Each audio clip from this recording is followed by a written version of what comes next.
Okay, welcome back, Throttle Freaks fans.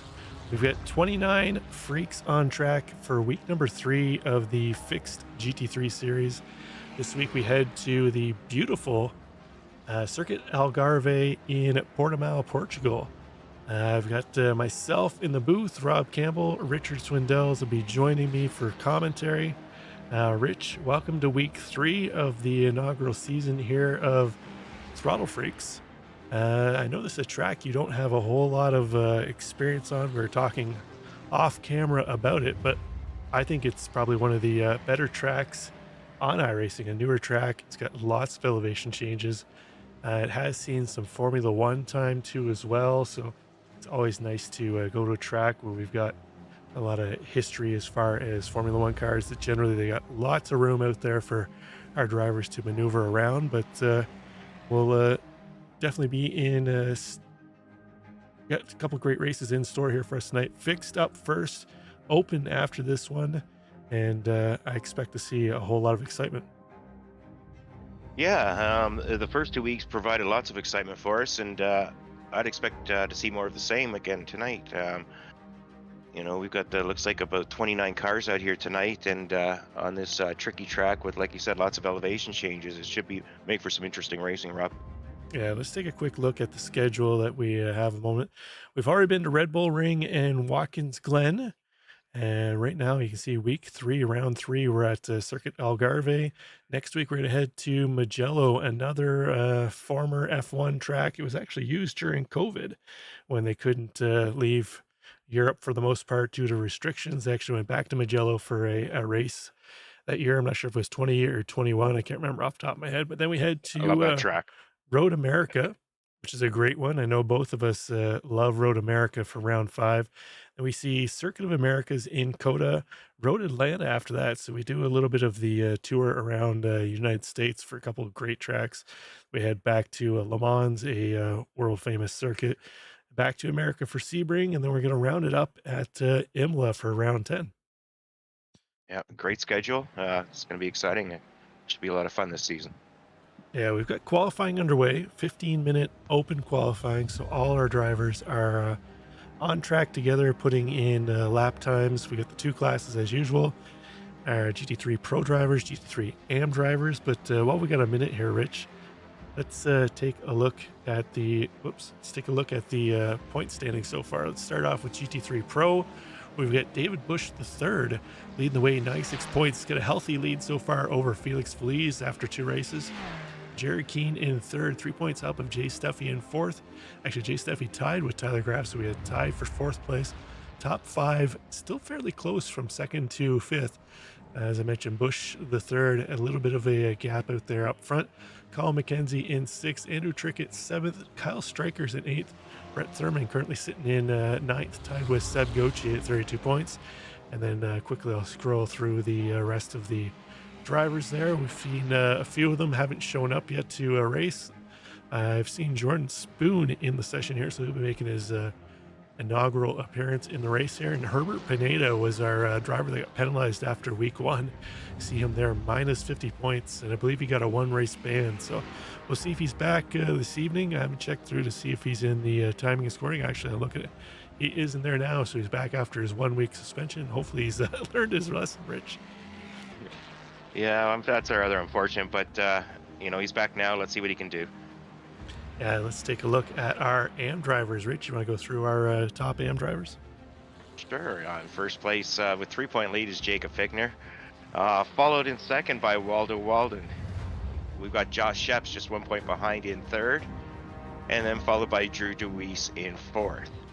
5th place is Luke Davis, followed by Kevin Bergquist. Then we have Dave Jensen, followed by Robert Jeffries. Rounding up our top 10, we've got Alex Hillman and Ross Sortino. Yeah, there we go. Quick look at our GT3 AM drivers.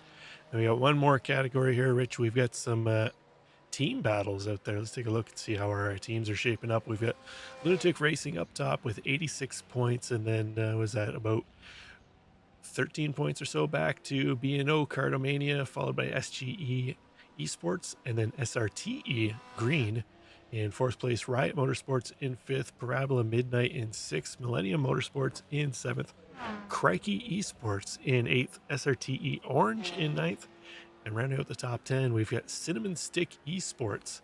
So still fairly tight in the teams battle there. Not a whole lot of separation amongst all of our teams out there right now, Rich. Yeah, not much. And in the AM standings, it's exceptionally close, Rob. I think 5 points separate the top five or something thereabouts. So, one or two positions changed here tonight can make a lot of difference in those overall points. I'm really interested to see what happens in the pro category because Felix Feliz had a great first week, and he was leading last week until he had that unfortunate spin on the second last corner. So, be interesting to see if he can put it back together and get back, fighting with David Bush at third. Yeah, we had, as you mentioned, Felix Feliz looked like he had a bit of a stranglehold on the race last week. All he had to do was just bring it home, and unfortunately, Porsches are going to do Porsche things at some times. And heading through the penultimate corner at Watkins, he felt the pendulum effect of the rear end of that Porsche 911 GT3R. Swung around and into the barrier he went. We actually seen a couple other Porsches have that same fate in the same corner. So track here tonight, Rich, Algarve, very similar to a lot of corners that you would find in that second to last corner at Watkins, where it's kind of off camera, kind of blind. You're coming in, you get a whole lot of momentum coming around. So it'll be interesting to see if any of our Porsche drivers find that a little tricky out here this evening. Yeah, the Porsche definitely, that back end likes to swing around when you least expect it if you're not careful. So let's hope we have a little better luck this week. Meanwhile, we're taking a look at Jason Park making around the circuit, just crossing the start-finish line, going out for a hot lap. Let's see what he can do here, Rob. Yeah, real tight standings right now. Park sitting in sixth in the pro class. Actually, let's take and sort them all overall. Looks like for the most part, our pros are up top in the top 14 of the 15 top spots, with our AM leader right now, Waldo Walden, currently occupying 10th overall. But Jason Park sitting in sixth in GT3 Pro, only 2/10 back of our current pole sitter, Brett Thurman. So I'm having a quick look here. Looks like from first all the way back to, I think, 12th, only separated by 1 second, Rich. So strong, real competitive qualifying out there right now, with actually first and second only separated by less than 1/10, only 1/100th between Brett Thurman and Tyler Graff right now. Yeah, and that's what we've seen all season long, and I expect to continue to see that as we take a look at Tyler Graff. Like I said, when you're only 1/100th of a second behind, anything's possible, man. These are some good close times, and that's what we want to see here. We want to see good close racing, good clean racing, and let's take a look at Tyler as he's making his way through this difficult and fun circuit. Yeah, Tyler in one of the aforementioned Porsches. This corner that he's heading into right now is probably going to be the corner that's really going to catch a lot of drivers out. You're coming uphill, blind right-hand corner, Rich. You're getting into the brakes really before you can even see where the corner is. You got to kind of just trust your feel and knowledge of the track to know when to hit the brakes. And these Porsche drivers are, as I mentioned earlier, they're really going to have to fight that pendulum effect to not lose the back end. But right now, it looks like it's working out well for them, as all of our top five right now are Porsches, and it looks like 7 of our top 8 are Porsches. So a strong showing right now by the Porsche field. But as we hop on board here with Waldo Walden, our current top AM driver right now, sitting in 10th overall. Yeah, and 10th's a great spot to be in. I mean, he's moving up. He's breaking up a little bit of the pro pack, so good for Waldo. Yeah, well, as you see Waldo heading into that section I was just talking about that Tyler Graff's heading through, you kind of see the elevation changes here. It's really really tough to kind of wrap your head around if you're not all that familiar with the track. It's a lot of blind off-camber corners. We really can't see the exit of the corner, Rich, until you're right up on top of it. But well, now that you show this, Rob, from the cockpit cam, I do recall this track, and I know exactly what you're saying, but this is definitely the perspective I was used to, and I remember from the 1 or 2 times I actually drove it. Quite a tough circuit, lots of blind corners, and Waldo coming up across the start-finish line. Let's see how he does. Yeah, we'll stay on board here with Waldo, and we have time to take a lap around. Actually, looks like he's going to run out of time. Oh, no, never mind. I almost caught myself again. Open No, he's got one qualifying. more So lap. he's crossed the line before the time ran out. So let's stay with Waldo here, pick up a lap as he heads into through turn 1 and 2 into turn 3. A little wide there. He's going to try and late apex it. He's going to run into the next corner. Another blind left-hand corner here.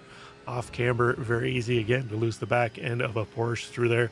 You get the car gets a little light up through that corner. Heavy braking section here. Real first, or actually, I guess it's your second great overtaking opportunity on the track. Turn 1 would be your first spot, but so you can really kind of drive down into the inside of the car ahead of you there. And then at this point in time, you just kind of follow the leader through here. Quick little double right-hander, and then you're going to head back up a hill again and into that blind right-hander that I talked about earlier. We saw Waldo and Tyler Graff working their way through. We can see David Bush III just up ahead in the Lambo. Right now, it doesn't look like the Lambos are really feeling all that strong at Portimao. As Bush III, we've seen him, he's their championship leader in the overall, as well as GT3 Pro, but right now sitting 16th in class. So not the way David Bush wants to carry it on, but we just saw there Porsches be doing Porsche things as Walden's going to lose the back end. Yeah, once you get a little off out of balance there, and then with the weight shift, that back end really likes to swing around with that motor hanging behind the axle. Yeah, it's nice for out of corner exit traction because you got all that weight over the back tires. You can really get into the throttle really quick, but especially in rain races too as well. But when you get a real cambered corner where you're swinging the back end around, you can have happen exactly what we just saw happen to Waldo Walden there as David Bush III is going to come across to finish up his lap. Pick up David Morse, currently our second quickest AM driver right now, David Morse. We've been racing with David for years, Rich. Actually, I think he was back when we first started racing in PRL. He was one of the drivers we were racing with then. So it looks like David's been improving over the years. Nice run for him right now. Looking like he's going to be somewhere towards the top half of the field at this point. Yeah, great work for David. Looks like he's sitting 14th overall right now and second in class. Mighty fine job. Yeah, as the timing is clicked over, we've got, looks like Tyler Graff was our last car on track. So once we get the okay from timing and scoring for the grid, we'll have a look and see how it sorts out here. Yeah, I think we've got about another 40 seconds of official time left to remain. But taking a look here, I expect to see some good close racing. I mean, we're taking a look at the time differences, and we're talking, tenths. So, top 5 drivers, just separated by, 3/10. So, should be some good battling out there today on this difficult, tricky circuit. Yeah, it'll be interesting to see the different manufacturers as I'm just having a quick look here. The top 15 polluted with Porsches and Acuras, and we don't really see much else other than the one Lamborghini in there. So we'll have a quick look once the session officially clicks over out of qualifying. But it'll be interesting to see if any of our other drivers can make a move up towards the front with one of those other makes of vehicles, Rich. David Bush has been an anomaly all season driving that Lambo, so let's see what he's got. But Yeah, starting tonight, qualifying on pole, we've got Tyler Graff, followed in second by Herbert Pineda. Third, we've got Brett Thurman, followed in fourth by Jared Keene. In fifth, we've got Felix Feliz, followed in sixth by Jason Park. Seventh is Andrew Trickett. Eighth, Seb Gauthier. Ninth, our first AM, Waldo Walden. In 10th, we've got Jay Steffi, followed in 11th by Colin McKenzie, and 12th, Jordan Spoon. Yeah, and then we're going to find David Bush III in 13th, David Morse in 14th, Dale Peterson's going to start 15th, Ross Sortino in 16th, Joseph Carnes in 17th, Nico Stanidakis in 18th, Dave Jensen in 19th, and Nathan Doogie in 20th, Luke Davis in 21st, Kevin Berquist in 22nd, Robert Jeffries in 23rd, and in 24th, that's where we're going to find Drew DeWeese. In 25th, we've got Ian Cabana, followed in 26th by Derek Rice, followed by Josh Sheps, then Ian Southern. And rounding out our field, we've got Christopher Rhines. I don't believe Kyle Strykar's set a lap today. I'm not sure if he's going to join the session. Yeah, I'm not showing him on track yet, but yeah, no lap in for Kyle. as far as quali goes. Sean Mulholland is the admin for the league, so he's in session just to give them the old don't do anything dumb on the first lap routine before the race starts, Rich. But looks like we've got all of our drivers are just waiting on, looks like Ian Southern to grid up, and then we'll be starting our way. Looks like we got a semi-short pace lap. We're starting about halfway around the track here, so again, hats off to the admin team not giving us a full pace lap, but that's what we like to see. But Rich, it's time to go Throttle Freak Racing.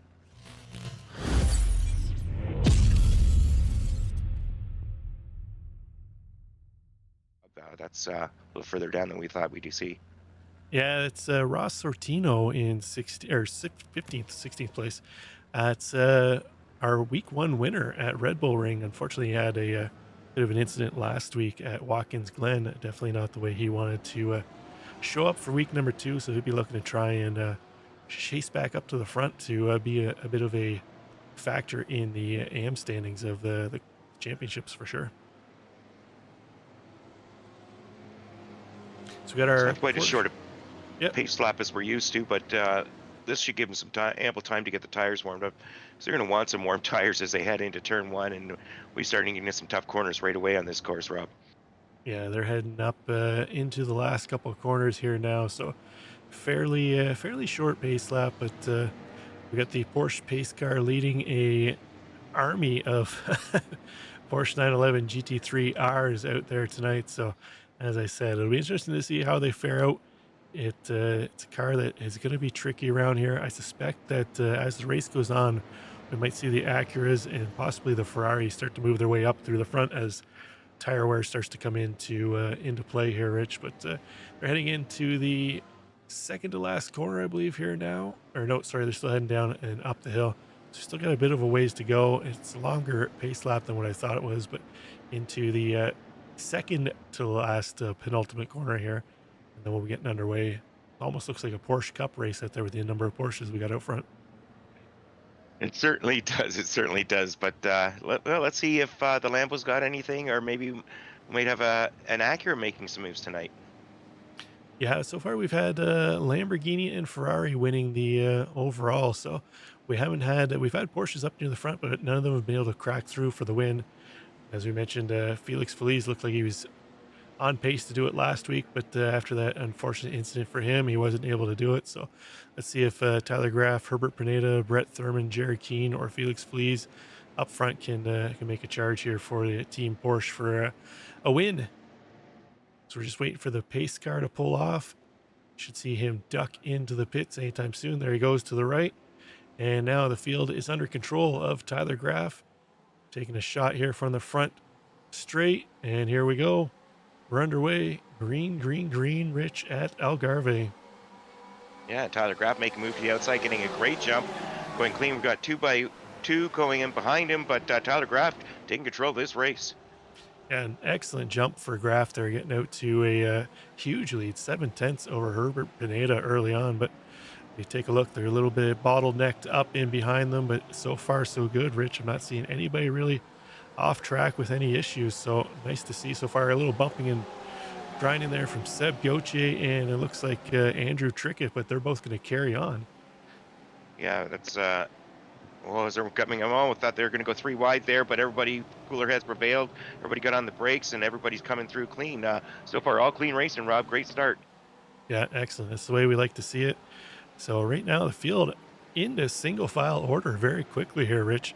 I'm surprised that we're not seeing a little more battling early on, but right now it looks like Waldo Walden having to fend off Jay Steffi in behind. Steffi in the green Acura trying to put a ton of pressure on the back of Walden in that blue Porsche with the Where's Waldo sticker on the side. Love it.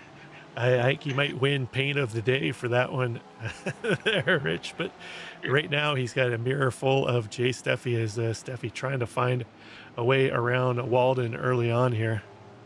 Yeah, Walden's an amateur. Steffi is a pro, but they're battling, and hey, he doesn't have to give up that spot, and he's trying to move up. He's not trying to move back. Oh no. Oh.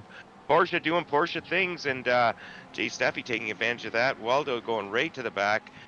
Luckily, it doesn't look like any damage. He's just got to get himself back under control and get back out on the racetrack.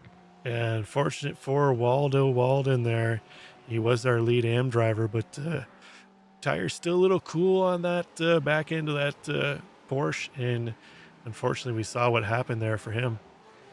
Let's take a look back up front here as Herbert Pineda starting to close down that gap on Tyler Graff. It's down now to just under 7/10. So Graff was able to shoot out early on to a quick lead there, but right now Pineda starting to chase him back down. Yeah, it's he doesn't want to get him too far ahead, and he's keeping himself in draft range, it looks like. But meanwhile, he's followed closely by Brett Thurman. Brett Thurman all over the back of Herbert Pineda, and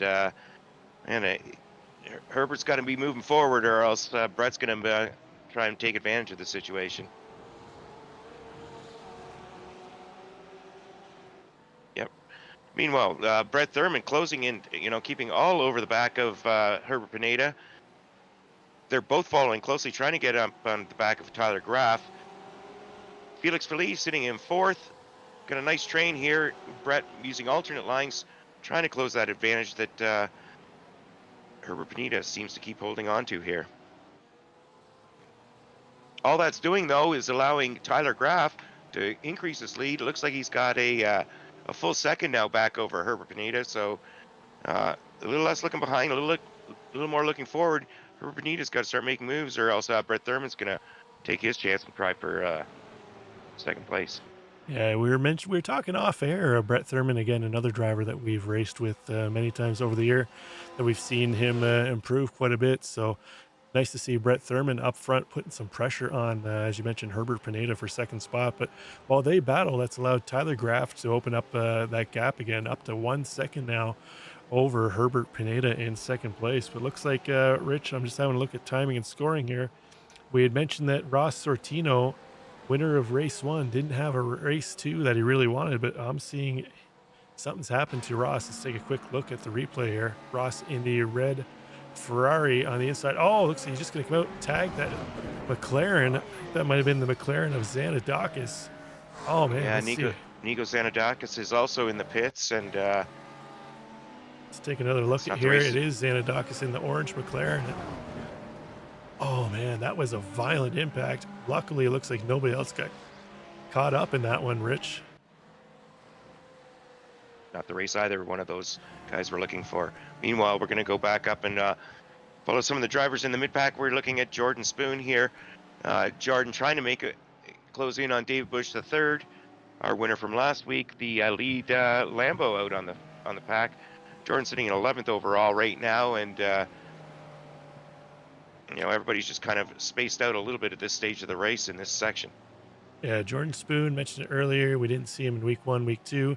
So he's making his premiere into the Throttle Freaks League, the league full of freaks, Rich. But as you mentioned, right now he's trying to chase down David Bush III. David Bush III up 3 spots, our overall championship leader, as well as in the GT3 Pro category. So David Bush III going to try and hold off Jordan Spoon the best he can. He's going to want to try and haul in as many points as he can. And some of his championship competitors, namely Tyler Graff, Brett Thurman, Felix Feliz, Jared Keane, they're all up in the top 5 here. So Bush III is going to try and find his way up towards the front earlier here.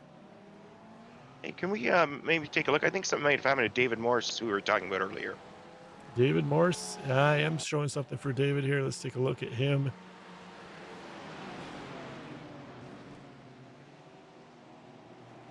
Oh, looks like he just lost the back end of his Acura there. Just the back end swung around, got tagged a couple times. It looks like the car is still driving okay, so hopefully he can get it gathered back up and continue on. But he had a nice qualifying. Unfortunately, that's going to drop David down into 26 overall, down 12 spots. So he's got his work cut out for him, Rich, to try and crawl back up towards the front. Yeah, we got to stop talking about people, Rob. Oh, no. And there goes Herbert Pineda. Herbert, who was having a great race, and he's sliding back there. Once again, that's the second Porsche we've seen having the back end let loose on them. Yeah, I mentioned it in the pre-show. It's going to be an issue for the Porsches. Herbert back off his 1 race suspension. Definitely not the start he wanted to go. Fortunately for him, he's only fallen down to 9th spot. So few spots lost out of that. Could have been a lot worse, but right now he's got Jay Steffi ahead of him. Steffi's going to be doing what he can to try and hold Herbert Pineda in behind. Yeah, and all that does is that gives Tyler Graff a whole lot of breathing room up front. Tyler Graff is just loving what's happening in behind him, and Brett Thurman's still remaining in second place. But we'll continue to follow Jay Steffi here, going down the straightaway. Herbert Pineda trying to get those positions back, getting all over the back, but wisely just tucking in behind and looking for a different opportunity in the future. Yeah, not quite enough overrun there in the draft for Pineda to make a move into turn one, but Jay Steffi might win second place paint of the evening, Rich, with the Pit Road Productions logo on his wing there. So definitely, You're definitely guaranteed to get screen time when you've got our logos all over. And thanks a lot, Jay. We appreciate that. Yeah, as Rich said, definitely a guaranteed way to get yourself onto the broadcast as we pick up Drew DeWeese here trying to battle with Waldo Walden. We saw what happened to Waldo early on, a little bit of cold tire issue with the Porsche where he had to kind of gather back up in the grass. Right now, he's trying to fend off fellow GT3 AM car of Drew DeWeese. We see DeWeese going deep into the brake zone there, just kind of taps the rear bumper of Waldo Walden there, but doesn't get the car unsettled. So they're both going to continue on and continue this battle. Yeah, it's been, looks like we've had another incident involving this Oh, time. It looks, oh no, Drew DeWeese. It looks like the Acuras are doing their best Porsche impression there. yeah. Yeah, it's two But Acuras now that we've seen suffer the same fate as a couple of our Porsches here, Rich. So it doesn't seem to be solely a Acura problem here tonight. yeah, it's rather unfortunate. Once again, though, when you get those elevation changes, some off-camber corners, really tricky. You got to, the brake bias has got to be right. Not too hard on the throttle pedal. Otherwise, bad things can happen. Especially in a fixed setup league like this where you can't adjust anything other than the brake bias. But as we watch Colin McKenzie, one of our pro GT3 Pro drivers, making a move around Ian Cabana, one of the AM drivers. But as we've mentioned in Broadcast Bass, where you finish as far as points doesn't matter where you finish in class. It's points are awarded for your overall finishing position. So regardless of whether you're an AM driver or pro driver, you want to try and make up as many positions as you can in the overall grid. Yeah, that's for sure. And as we look at Ian Cabana here, is it possible to get an in-car view? I'm just wondering, Rob. There's got to be a lot of glare of the sun there. I guess that was a couple corners ago. Maybe we're a little too late to catch it, but I was seeing a lot of glare off the roof, and wondering if that's causing. Yeah, here we go. I was wondering if that might cause any issues for some of the drivers here. It's not like the visors flip down here.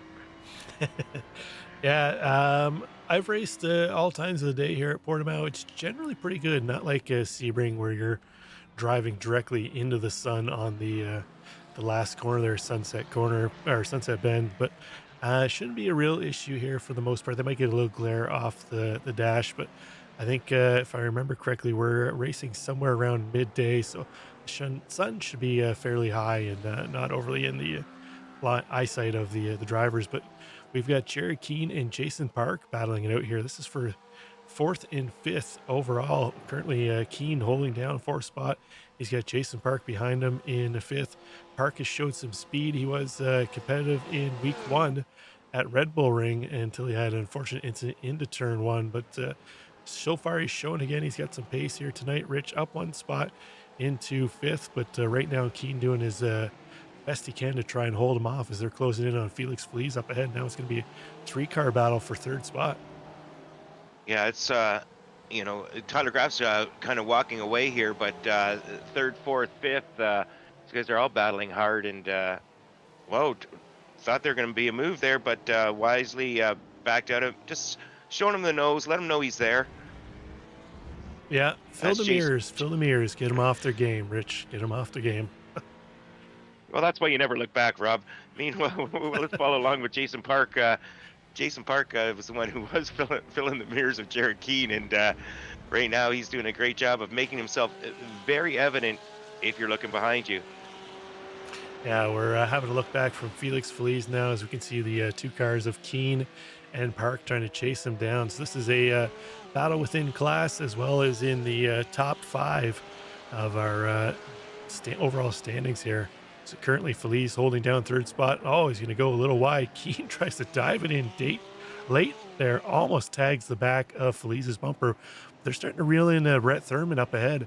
Thurman going to have a little bit of a challenge here behind him too as well, as he's got the Porsche of Feliz Keen and the Acura of Park starting to chase him down. It's going to be a four-car battle for second spot as Tyler Graff's now checked out 2.7 seconds ahead of this battle.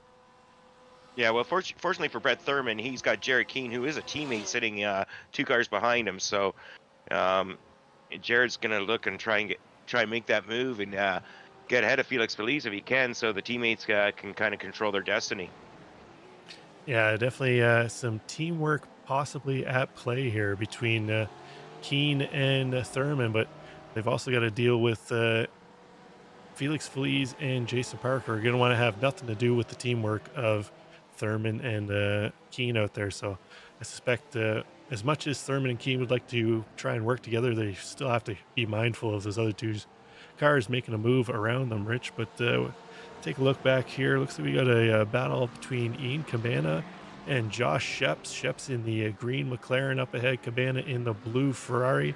And then just behind them, we've got Dave Jensen in the Porsche. So 3 different makes here battling it out. That's for 19th overall, 5th, 6th, and 7th in the AM class.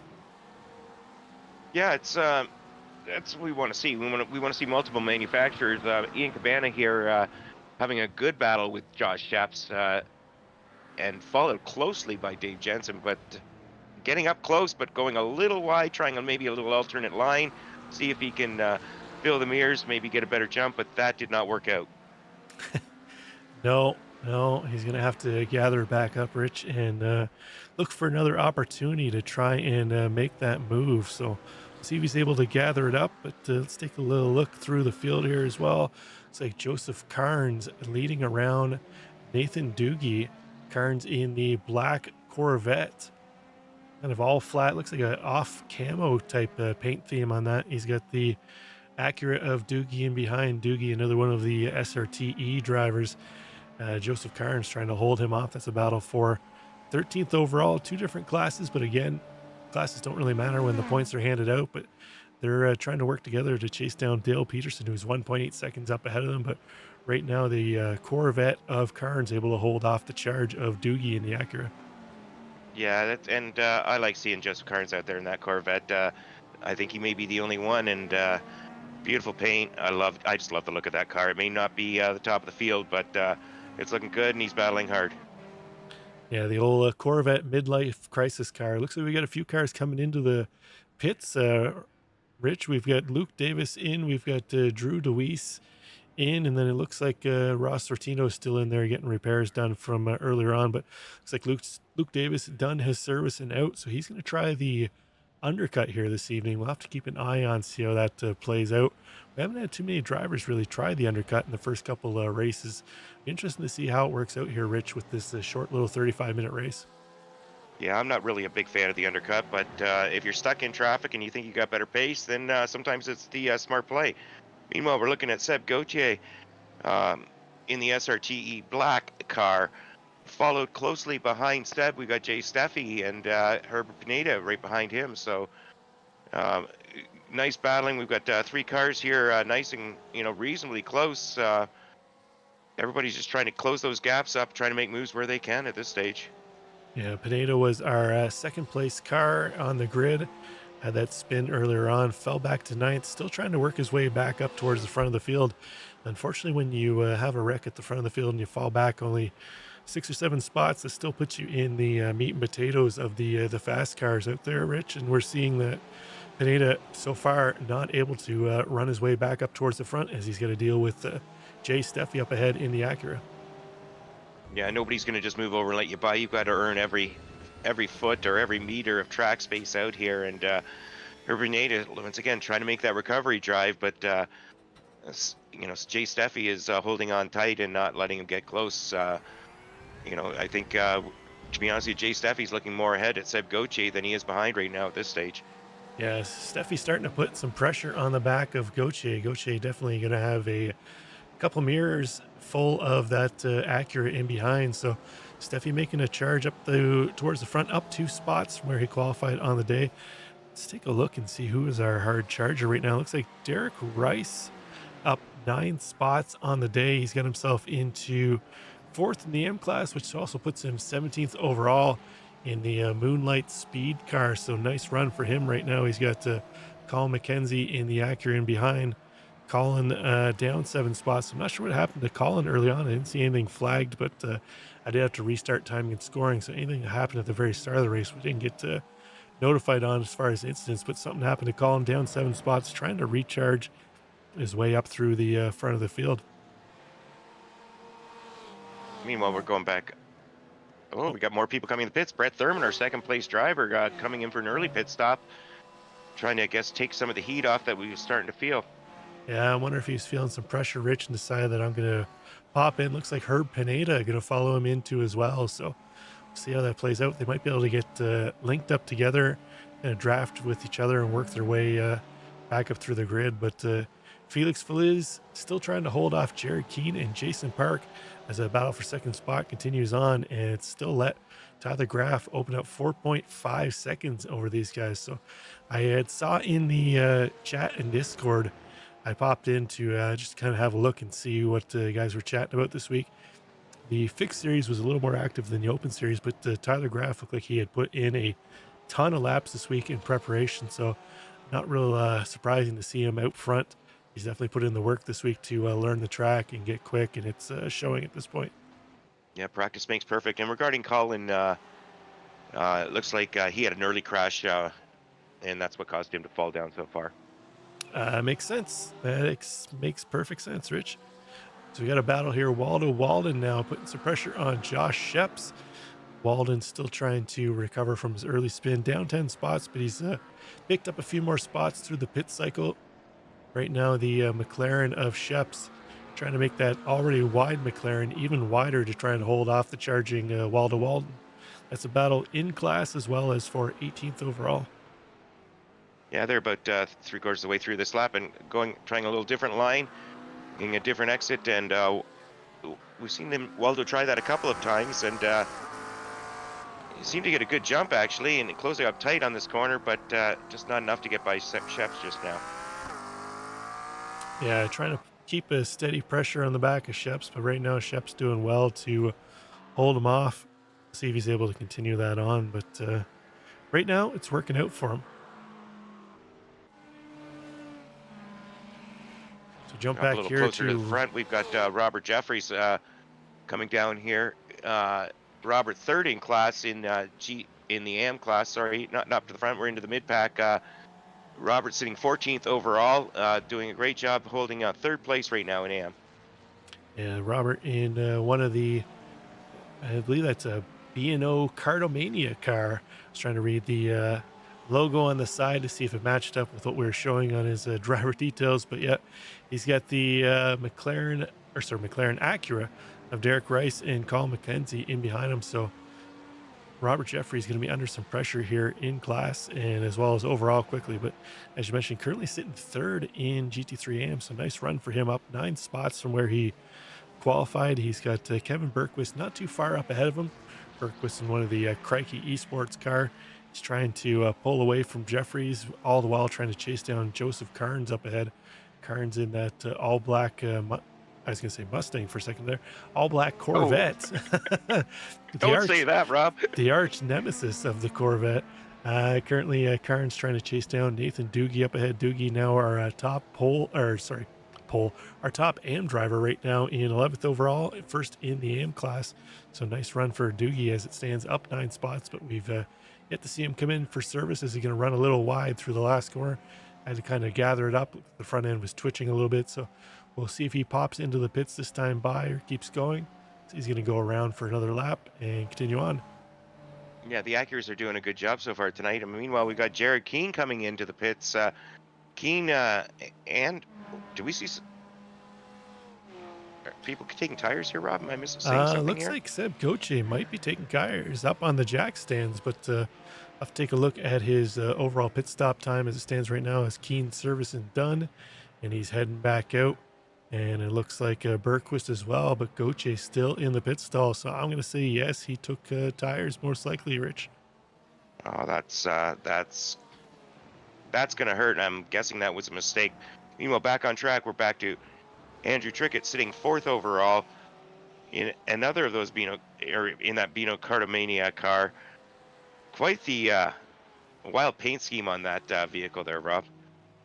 Yeah, it's definitely reflective, Rich, with the chrome, silver chrome, and the gold chrome paint job on it. So it's definitely not one you want to be looking at when the sun's reflecting off it. But nice run so far for Trickett, up into fourth. But we are still waiting for his pit stop to cycle through. I'm just having a quick look here to see what Seb Gautier's pit time was. No, 45.2. So maybe he didn't take tires. Rich might have been just he might just pulled into his stall a little later than we expected, but the car was up on jack stands, so generally that only happens when you're getting tires. But I have seen where for some reason it just kind of pops the car up either way, even though you're just getting a fuel. But it looks like our leaders coming in: Tyler Graff, Felix Feliz, Jason Park, Andrew Trickett, Jay Steffi, Jordan Spoon, all coming in. But David Bush III, I've mentioned it in the two races before, tries to kind of settle into a pace and keep going. Looks like that Lambo able to go one more lap on fuel. Just have to see how that strategy plays out. Hopefully he's got enough fuel to get himself back around for another lap. But right now, the overcut in play for David Bush III. Yeah, a conversation with David last week. I mean, that was deliberate on his part. You know, a little more consistency, a little less fuel used. And we see where Tyler Graff comes up. Tyler Graff is sitting in third right now, but he's first of the people who've taken their pit stops, and it looks like he's maintained his position. He's going to maintain his position after this cycle through. Yeah, the only two cars ahead of him, Bush III and McKenzie, neither have come in to service their vehicle. So once they do that, they should cycle Graff back around up front. He lost a little bit of time through his pit cycle, though.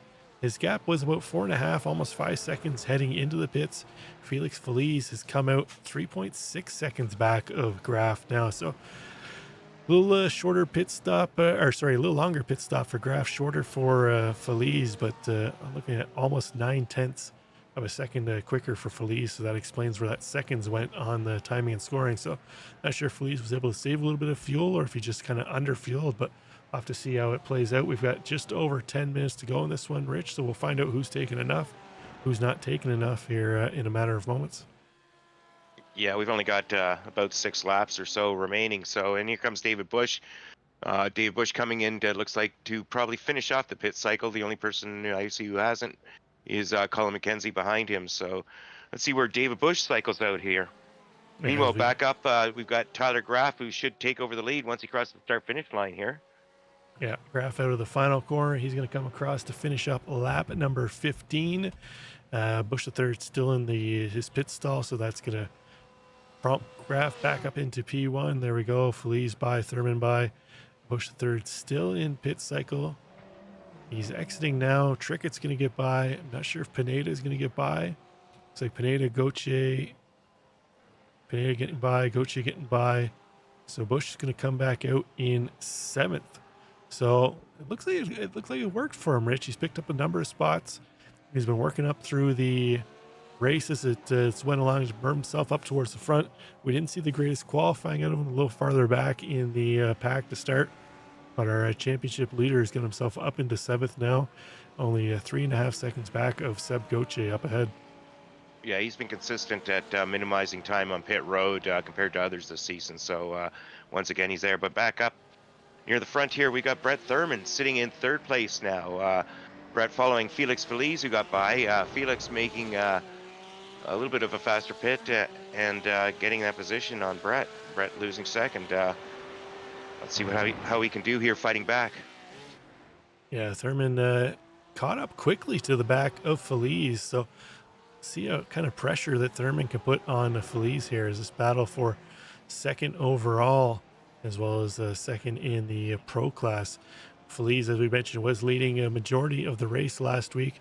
Unfortunate incident in the second to last corner, so he won't want to replicate that again this week, Rich. So I suspect Feliz will be doing everything he can to try and keep the back end behind that car and keep pushing forward. But right now he's got a ton of pressure from Brett Thurman, as we see Thurman using up all the final corner runoff and then some as they head towards the line to finish up their lap 16.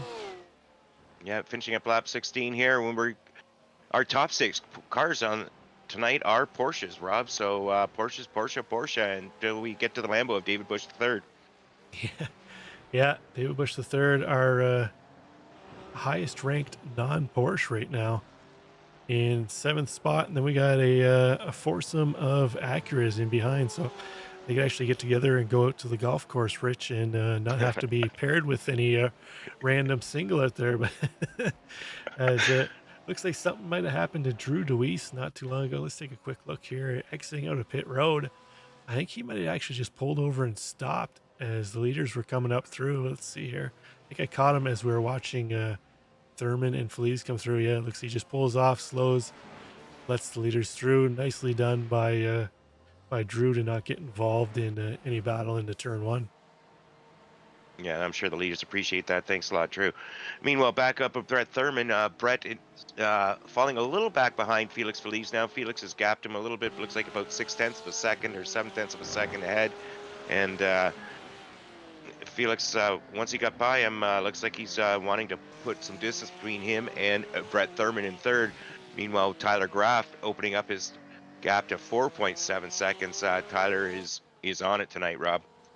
Yeah, he's definitely got the pace. It looked like it took Feliz a lap or two to get his tires back up to temp, but once he did that, he's been able to, as you mentioned, start to pull away from Thurman in second place.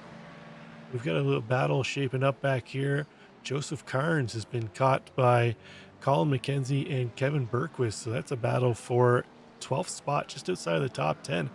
That black camo Corvette that we've had a look at a couple times tonight already in battles, trying to hold off the Acura of McKenzie. That's a battle within the pro class, and as I mentioned, it's also for 12th overall. Yeah, and the Ferrari in behind. So we've got 3 different manufacturers. So that's where we have to go if we want to start looking at a bunch of different cars. Meanwhile, they're coming down the straightaway, nose to tail. Everybody drafting, I think, is too far away to make a move here, but trying to close up that gap for perhaps a chance next lap. Yeah, not quite it's hard because it's a long straight, Rich, but it's also uphill the first half and then you're downhill the second half. So if it was more of a flat straight the whole way through, you get a little more overrun heading into turn one, but you're kind of chugging away, pushing uphill the first part, and then by the time you get to the downhill section, you're kind of running out of track quick to make a move into turn one. But we'll see if McKenzie can get a little closer next time by to possibly make a move. But Jay Steffi, something's happened to Jay Steffi. We focused him early on, had a great race going. Looks like into turn one, he's going to lose the back end. Gets it gathered up, but I'm not sure he's going to lose it again here into turn two. There it is. His tires overheated as he got a little slidey into turn one. Just kind of lost the back end into turn two. Lost the one position, but was able to gather it up and not lose anything more than that. Yeah, it was a good recovery there. Once that car started, like you said, overheating the tires and got it back. Meanwhile, back up with Colin McKenzie. Colin's still trying to work on Joseph Carnes, and Joseph's having none of it right now.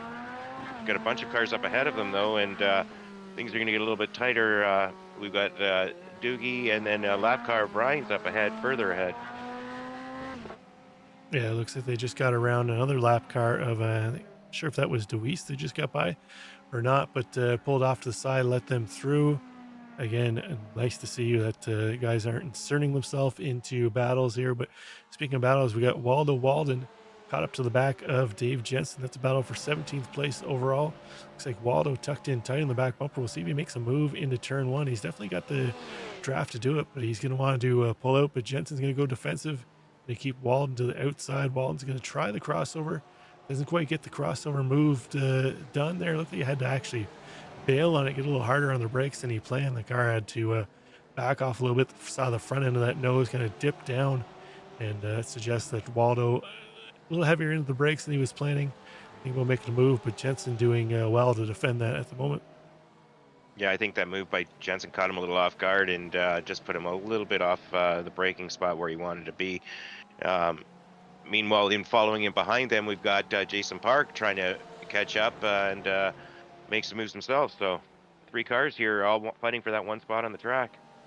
Yeah, Jason Park, 1 minute 23 in his pit cycle. So I'm not sure if that's a case of not unchecking the tires as well. Jerry Keene, another one, Oh, meanwhile, 123. we're coming. Sorry, Rob. But Walden's setting it up hard inside, trying to do the crossover here. But let's see if he can make this move stick. No, it looks like he's being held up by Dave Jensen.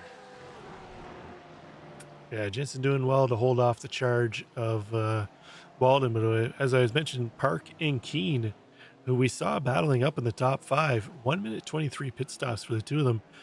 So I'm going to say they probably took tires and overfueled the vehicle, but that's dropped them back 13 and 16 spots respectively.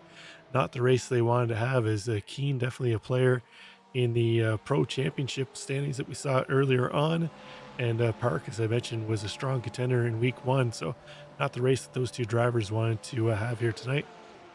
No, definitely not. Racing is a team sport, and if your pit crew isn't doing their job, it's hard to fight. Meanwhile, back up, we're looking at Brett Thorman. Brett is hanging on tight to Felix Feliz. I thought Felix was going to pull away, but they're less than half a second apart at this stage, and Brett's looking for a good battle. He's on podium right now, but he's not content with third. He's looking for second. Yeah, this battle's kind of ebbed and flowed. We mentioned that Thurman out of the pits was a little quicker than Fleas. He was able to close up on the tailpipe. And then once Feliz got his tires warmed up, he was able to open up that gap over Thurman. But Thurman charging back, fighting back now. He's not content with the final step on the podium. He wants to get that middle step or second step on the podium, Are, take it away are we from getting a Feliz. white flag here, Rob? We might be, Rich. I think we should still have one more lap after this one, but we'll see here as our leaders are heading around. We are getting the white flag. So Barney ambitious tonight. He's got that white flag flying. I thought with a minute and a half to go, that our leader Tyler Graff might just make it, but he was within seconds of pushing it for the extra lap. So last lap battle here between Feliz and Thurman for second spot on the podium. Our leader Tyler Graff, take a quick look up at him. He's got that gap 5.7 seconds, barring any major catastrophe. He should be able to bring this one home, but we'll hop back in with Thurman as it looks like Feliz going defensive, trying to break the draft of Thurman. Thurman not really buying it. He's kind of maintaining his line, trying to push forward the best he can. But right now, it looks like it's Feliz's spot to hold on to. Yeah, Brett's done a great job, but Felix is he's got himself he's got a 0.4 of a second gap, and we're running out of real estate here, Rob. Yeah, getting down to the last few moments as check back in that battle we saw earlier. Karn still holding off because McKenzie's No. gonna get squirrely, have to take the gravel trap. Bergquist I thought was gonna get by him, but it looks like Bergquist kind of backed out of it. Not quite sure where McKenzie was gonna rejoin.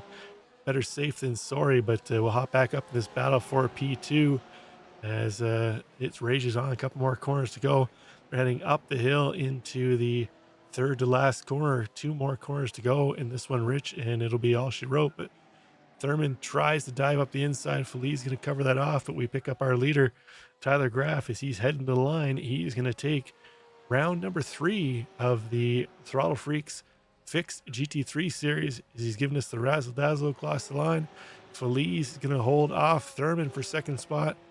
Thurman gave him a charge at the end. Looks like Andrew Trickett going to bring it home in fourth, just outside the podium. Herbert Pineda recovers up to fifth, with Seb Gauthier close in behind. And then we got David Bush, third, last week's winner, being the first non-Porsche coming across the line in 7th place. And then we got a pair of Acuras, a Spoon and Steffi. Peterson coming around, another Acura. Nathan Doogie, our top place AM. So congratulations for Nathan Doogie taking the top spot in AM. He's actually 3 spots up on the next AM driver, Kevin Bergquist. So second spot in AM class for Kevin Bergquist. Robert Jeffrey is going to round out the podium in AM. So nice run for the two of them. See the rest of the field crossing the line. There's David Morris, Josh Sheps, Luke Davis coming into the final corner. I believe he's going to be our final car on the lead lap. And that'll complete our round 3 in the fixed series at Portimao. And excellent track. One of the tracks I love. Hopefully all our drivers loved it too as well, Rich. Yeah, I would think. I think the ones who didn't have any incidents and certainly would, and it was a relatively clean race. I think there was only one real crash that involved contact. But meanwhile, let's take a look at our race results here, Rob. Yeah, as we just saw, Tyler Graff able to bring home the win, 5.9, almost 6 seconds up on second place for Felix Feliz.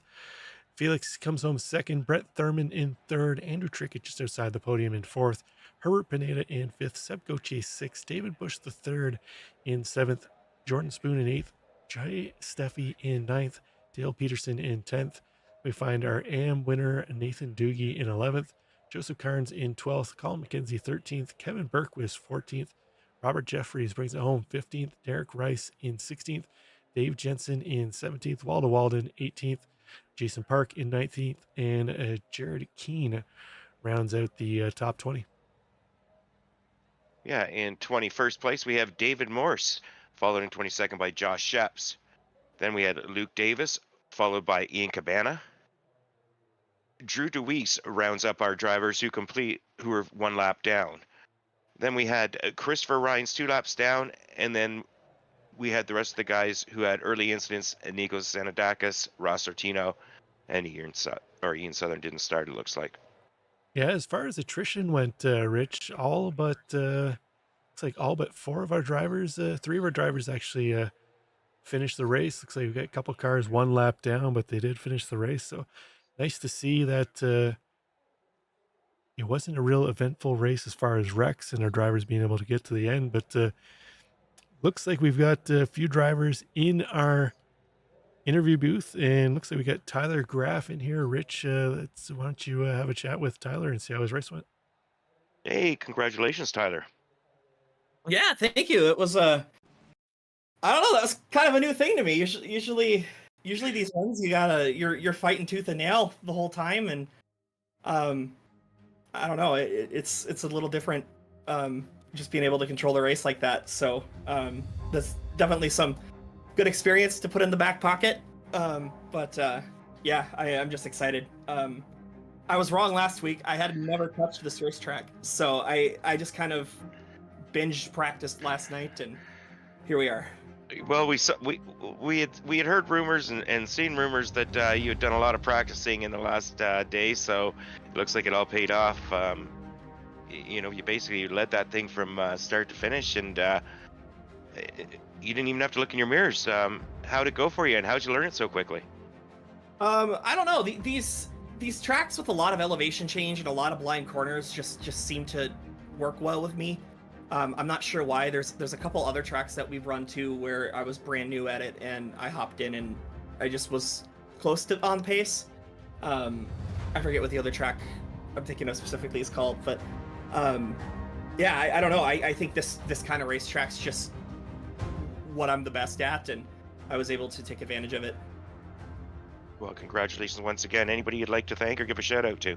Thank you. Yeah, thanks to boys over at Madworks and Lunatic Guys for hanging out too, and Hot Milk's got a new album on January, whatever month 27th is on my car, so I'm not sure. Excellent. We won't have to scan the QR code this week. Take care, and thanks a lot, and congratulations once again. Thank you. That was our overall winner, Tyler Graff. Let's bring in our AM winner now, Nathan Doogie. Nathan, congrats on taking the AM win here tonight. You actually looks like you're about 2 or 3 spots up on the next quickest AM, Kevin Berquist. How did your race go from your point of view?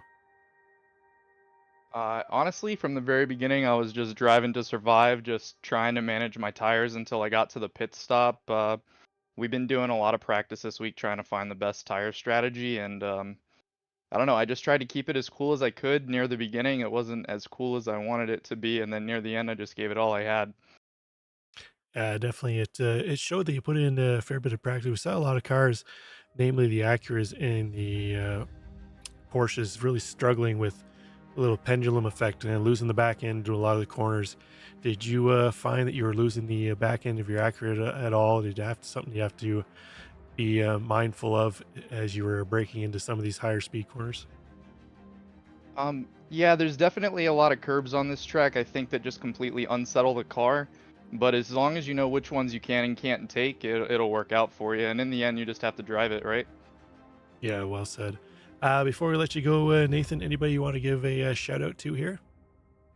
My wife is watching in the living room, and then I would be remiss if I didn't give a shout out to my coach, Boris. So, you guys should definitely check out Boris's coaching. He's the best. Excellent. Well, we thank your wife for tuning in to the broadcast, and hopefully she got a nice high five for you when you get up there, Nathan. Best of luck next week. Thanks. That was Nathan Doogie, our AM winner. Let's bring Love. Felix Feliz in here, and Rich, you caught up with Felix. Hey, Felix. Congratulations on second place tonight. Not the first you were hoping for, I'm guessing, but a fine result nonetheless. How'd it go for you?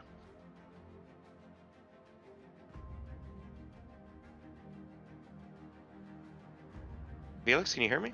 I can hear you now. Oh, there we There go. we We go. got him now. Yeah, you got second place tonight. I'm sure you're hoping for first, but second beats third. So how'd it go for you tonight? It actually went pretty well. Starting fifth, I didn't think I was going to make it in the podium. Brett, Keen, and obviously Tyler, they were way too fast. So I'm just happy I was able to get on the podium.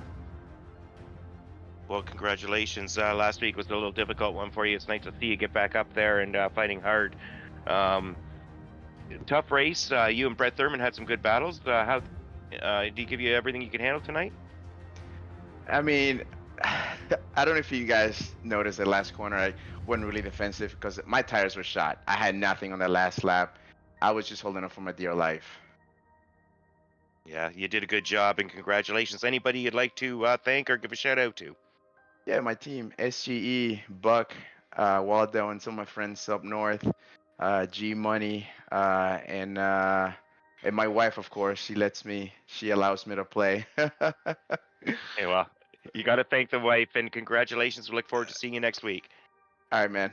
Thanks. All right, Later. take care. Bye now. Okay, that was Felix Feliz. And lastly, we'll bring Brett Thurman in. Have a quick chat with Brett. Brett, P3, you were pressuring Felix there pretty much the entire race after the pit stop. Did you think you had anything for him there? Or was that pretty much all you had? Only if Felix made a mistake. I was there. I just wanted to be there, but he had great pace tonight. Well done. What are my co-part here in the booth, Richard Swindells, was reminiscing. He's a little salty. He's like, oh, I remember when we first started racing with Brett back in PRL a number of years ago. He's like, I used to be able to be competitive with Brett, but he's too quick for me now. So it's nice to see that over the years you've picked up some pace and you can make an old guy like Rich Swindells feel bad about himself. Oh, thank you. Thank you very much. I think I've raced against both of you, and the teams helped me progress and just put my head down a little, and just love this league stuff and having a great time. Well done, Brett. Did you have much experience in Portimao before coming into this week? I know we've talked to a number of drivers. Actually, Tyler Graff hadn't even raced on the track before, so he had to put in quite a bit of time. What was your practice schedule like this week getting ready? Well, I left California, drove 1,500 miles last week. That's why I missed last week. So I only got 2-3 days in, and thankfully Jared Keene helped me get up to speed, enough to live. But I was a little short on having a sharp knife for this week. So, but we'll just keep fighting. Well, excellent job. P3, nothing to balk at with having that little bit of time to practice. So anybody you want to shout out here, Brett, before we let you go? I want to shout out to my beautiful bride who supports me doing this silly stuff, and want to say love you. Thank you. Well done, Brett. We hope to see you back up top again next week. Best of luck. See you later, guys. Have a good night. Bye. All right, that was Brett Thurman, our third place in the overall as well as in pro. So that's going to do it for the fixed series. We're going to quickly jump back into the open series. We should be back in a matter of moments, so stick around. We'll be back shortly.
Okay. Well, Rich, we're back and with race number 2. This time we're in the open setup series. Same track, same cars, new drivers, and they have the ability to change the setups on their machinery here for this one. But quick look at the track temps out there this evening. Looks like we've got some relatively nice conditions. 24 degrees in the air, 23 degrees in the air, 24 degrees on track. A beautiful sunny summer day in beautiful Portugal.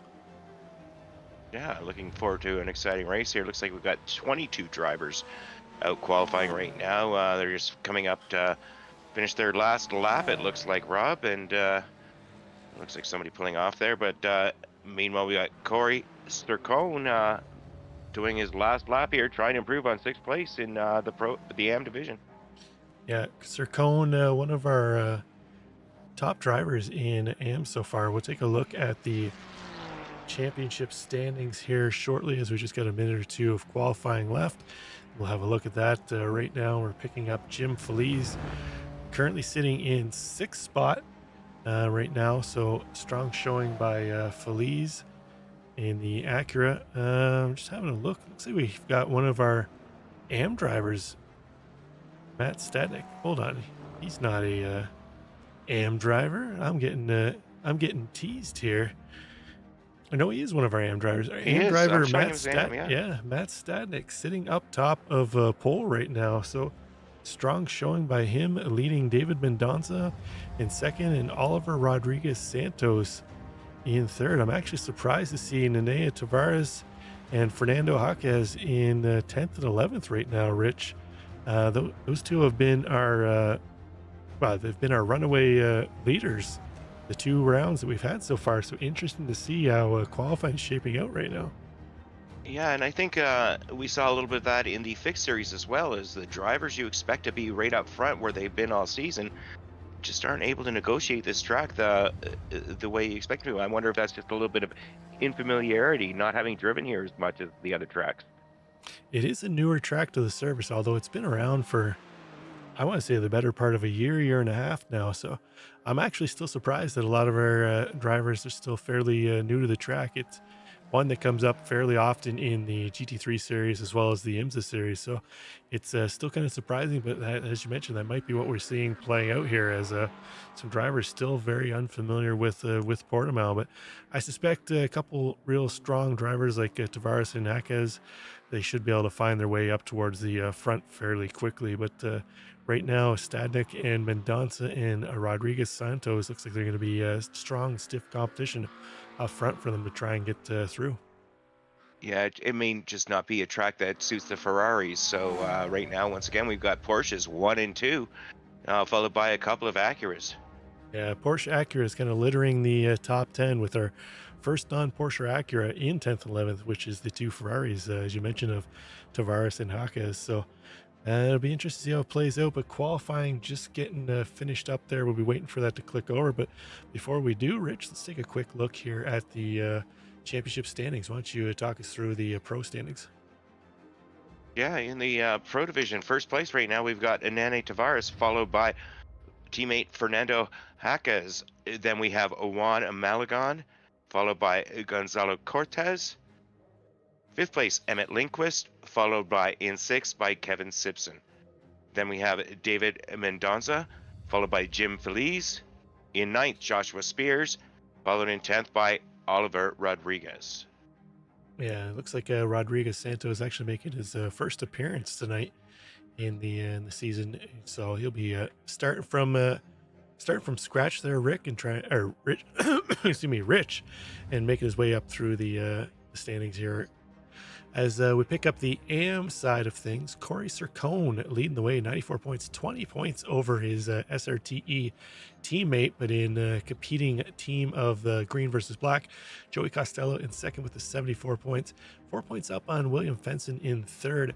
We find Matt Stadnik in 4th with 60 points, Pete Mejia in 5th, 55 points, Devin Brock in 6th, Nestor Santana in 7th, Ivan Abesono in 8th, Douglas Curry in 9th, Tony Costello rounding out the top 10 in points. And then you can quickly see the rest of the top 10 in the championship standings there. We actually go, I believe, all the way back into 19th place. As far as drivers, we've got a couple drivers with some penalty points. Artie Mercedes, Bryce Baumdeck. Unfortunately, that's putting them into the negative territory. Yeah, you got to work hard to get from there. Yeah, and then we've got, it looks like we're hanging up here. We'll take care of that in a second. But we've got our team championships. CRT Sabao Racing Team leading the way, 95 points. That's primarily made up of our two championship leaders in GT3 Pro of Tavares and Jaquez, so no surprise to see that team up top. SRTE Green in second place, 15 points back. SRTE Orange in third, PLR Sim Sport in fourth, Solpac Racing in fifth, and Shabao Racing Team CRT AM in sixth, SimCity Racing in seventh with 19 points. And so we're getting underway here, Rich, and we'll have 40 minutes this time. 5 minutes longer than our fixed race we just had moments ago. The open setups go 5 minutes longer, and we're on this pace lap where we should see the leaders leading the way around. As I mentioned, a couple Porsches up front, but we've got a couple Acuras a little farther up in the field. Not so much the Porsche domination in this one. We've got a little more measured out car count here. We've got some Porsches, some Acuras, some Ferraris, some McLarens. No Lambos in this one, but we do have one Mercedes. We had no Mercedes in the fixed setup, but Juan Malagon is our Mercedes driver out here. A little further back in the pack, but nice to see the old Mercedes still out there putting in the laps. Yeah, it is very nice to see. We've got a bunch of McLarens, but no Corvettes running this season in the Open Series, Rob. But we've just got a couple of corners left to go here. 40 minutes of racing, one pit stop for fuel. I'd expect nobody to take tires unless it's by accident, and it's going to be a good, tough battle tonight. Yeah, no Corvettes, no Mustangs either. I'm actually surprised by that, Rich, that neither series has had a Mustang in it. I know when it first came out, it wasn't one of the best GT3s to drive. It was a little hard to corner with, but they've improved it over the last season or two, and I'm actually surprised that some of the high-speed tracks, it really fares well, and we've had nothing but high-speed tracks to start this one off. But heading into the last couple corners here, and then we'll be seeing the Porsche pace car pull off, and then the grid will be under Matt Stadnick's control. Yeah, let's see how Matt does. The amateur leading the field of pros and amateurs here. It's going to be an exciting race. Expect 40 minutes of action about to start. Yeah, here Matt we go. Stadnick controlling the pace. Yeah, he's holding him back. He's going now. He gets a nice jump on Mendonça. Mendonça having to fight off Rodrigo Santos to the inside. Looks like Mendonça in the Porsche going to be able to hold off the Acura of Rodrigo Santos as they head into turn one. Joey Costello looking up on the outside through turn one, trying to make that move around. But he's going to have to settle back into fourth spot. Jim Felice just behind him. Felice up one spot. He's going to take away P5 from Adam Ostrich. So early on, our drivers getting sorted into single file. Not real argy-bargy out there, Rich, to start this one. Nice to see. We've had a couple of drivers. Looks like they flagged as crash. We'll take a look to see what happened there in a moment. It looks like everybody's on track. It might have been just getting them ultra slowed up into turn one, but right now everybody's still out there and pushing around. Yeah, we had a couple guys going 2-3 wide, but looks like cooler heads prevailed and everybody's going smooth. Meanwhile, Matt Stadnick, our amateur driver, continuing to hold the lead from pole. He's got himself a little gap on David Mendonça. Matt doing a great job. Like I said, amateur pro does not matter. You are racing for every position you can here because points are points.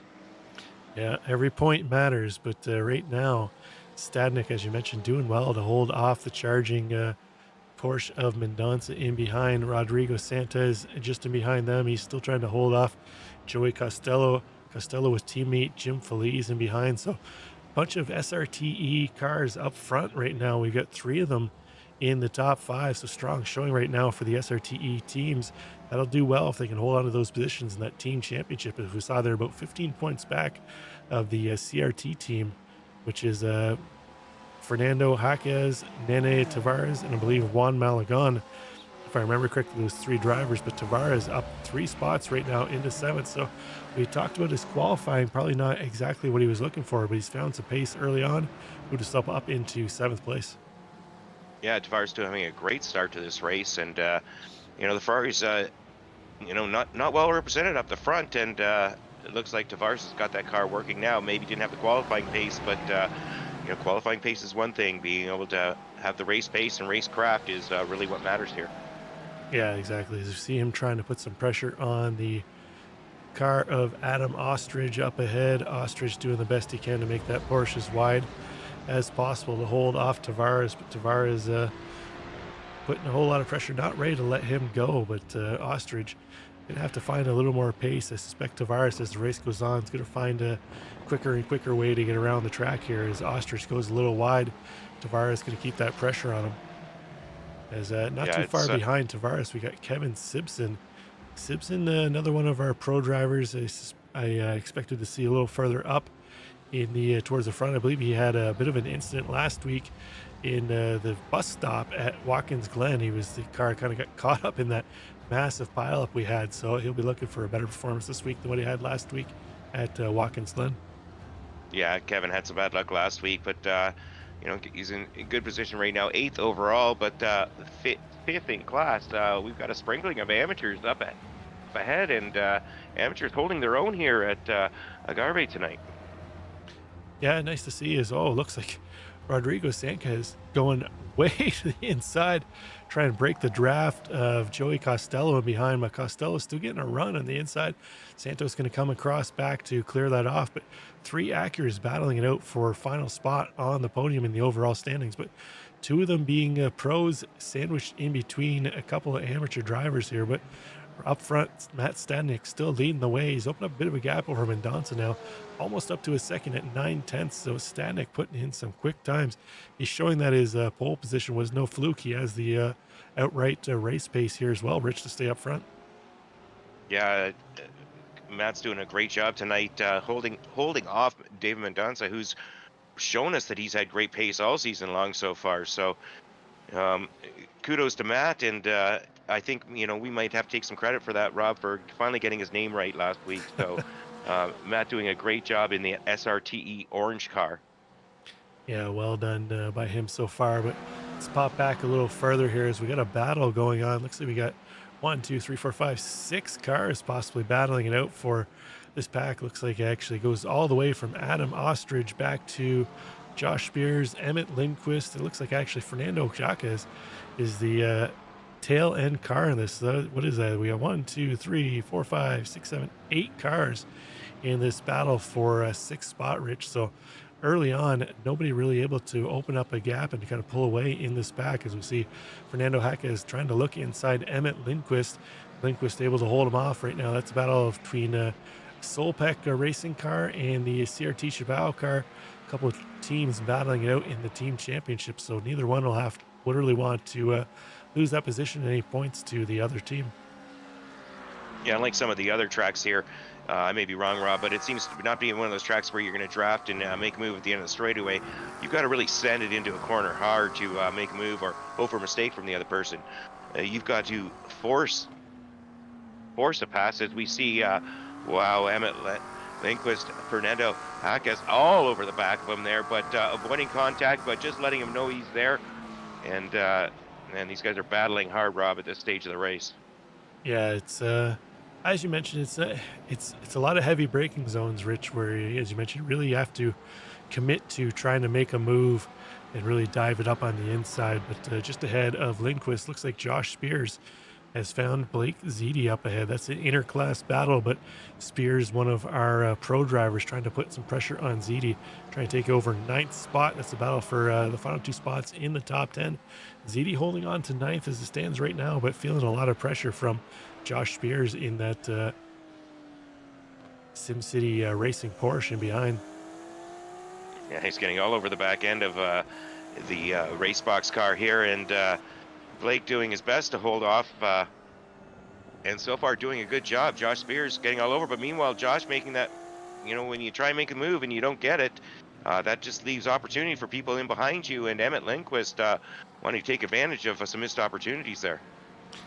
Yeah, Spears left the door open and Lindquist almost walked himself right in the front door. But Spears was able to close it off the last second. Lindquist had to back out, but looks like the Porsche a little better through the final sector, but that McLaren might have the top end speed heading to turn one. Looks like Lindquist not going to be close enough to make a move into turn one, but if he stays tucked tight in, he might be able to make a move into turn five after they get through the couple real tricky left right combos here and head up the hill towards the next heavy braking section down the hill as they're heading in there now. Quick little left up down this short little straight. We'll see if Lindquist is able to get enough draft to make a move at the bottom of the hill. Looks like Spears a little quicker through there, open up that gap. Lindquist probably not going to be able to make a move in here, and no, he's going to have to back off. But Tavares, or sorry, Jack is not too far in behind, ready to pounce if something happens. And one of our early leaders, Nanny Tavares, or not leaders, movers, he went into the pits for some reason, Rob, very, very early. I'm not sure what happened there. Yeah, I'm not sure what happened to him. Let's see if we can see. Looks like he was just heading into the pits. Not sure if it was a drive-through or not. I think it'd be too early for pit service, but we'll have to see. We're only 8 minutes into this one. I don't know if the pit window would be open yet, but we'll have to see if it plays out. He might be going for the ultimate undercut here tonight, Rich. But back up front, Matt Stadnick still leading the way. He's got that gap 1.1 seconds over David Menzanza. We talked to David, it was last week, where he had to employ fuel strategy to kind of leapfrog a couple cars to get up to the front of the pack. And he openly told us that if it went another lap or two, he might not have been able to hold on to it. But we'll see if he's playing the same strategy again this week, where he's kind of backed off a little bit of Stadnick, might be doing a little lift and coast, trying to save fuel in hopes of jumping him in through the pit cycle. But they've opened up 3 seconds over Oliver Rodriguez Santos. It has a handful right now with Joey Costello and Jim Feliz. Yeah, the teammates there really trying hard and just not being able to get past here at this stage. The SRTE orange cars all over the back of watch Joey Costello here and trying to get over Oliver Rodriguez Santos. Yeah, not quite enough of an overrun to make the move there, but you heard him trying to get as late on the brakes as he could to try and make that move. But he knows he's got his teammate Jim Feliz behind him, who's probably not going to really risk trying to take an overtaking maneuver and have a chance at ruining both the races. So it feels like Costello can feel pretty confident in trying to pressure Santos up ahead and not really have to worry much about the driver behind him getting into him unless something really goes awry. We've seen teammates wreck each other before in the past though, Rich, so anything is possible and it could happen. Yeah, it's certainly a confidence booster when you know the guy behind you. And here we go. We're going to follow Blake Zeedy here, and we got a little bit of a blinking car, and it blinked right off the track, it looked like there, Rob. That's Kevin Simpson having some issues. Looks like he has some hardware issues and pulling off, and I think his race, I was going to say I think his race might be over, but looks like he might be getting back on track now. Yeah, I'm not sure what happened to Kevin. He's flashed as crashing, but I think it might have just been a connection issues. We see him here carrying on. And I don't think he crashed. Yeah, just connection issue there, just blinked him right out. So hopefully that clears up. You hate to see somebody blinking out and possibly causing an accident, but right now, back up to that battle. Blake Zeedy leading the way around. He's got Josh Spears behind him. We saw Josh pressuring the back of Zeedy earlier on, but fell back a little bit as they kind of had to work through the blinking car of Kevin Simpson. We'll see if Spears starts to put some pressure on the back of Zeedy. It's just behind them. Lindquist and Yaka is still battling it out for a 10th spot. Corey Sircone not too far back there. Corey, our championship leader in the AM division right now, he'll want to try and get himself up towards the front as he's got we got five other AM drivers farther up the field than Corey, so he's going to want to try and minimize any points lost to his competitors. Yeah, the AMs are doing a great job of mixing it up up near the front and at the front of this race tonight, battling hard against the pros. And these guys aren't giving up, and they are not saying, hey, we're just amateurs, we're going to follow you.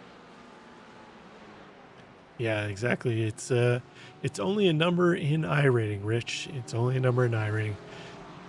But this battle is still about 5-6 cars deep here. Nobody really finding any room to work around each other. But Sean Carmody and Devin Brock It's a battle for 15th spot. Brock currently holding down 15th. Sean Carmody trying to take that away. Carmody in the SRTE black car. Brock rocking the Castrol paint theme on the Acura NSX. That is a classic throwback to the oh man, what do Love they it, call Rob. it? I love it. Japanese touring cars. Super GT is what they used to call it. It was probably my favorite paint scheme out of that era. Back when we were, well, you're still racing RC cars. Back when I was big into RC cars, I actually had a replica body of this in one of my touring cars, Rich. And I wanted to paint it up just like the Castrol car. Never got around to it. It was always my favorite paint scheme. So I love seeing Devin Brock out there tonight with that theme on his car.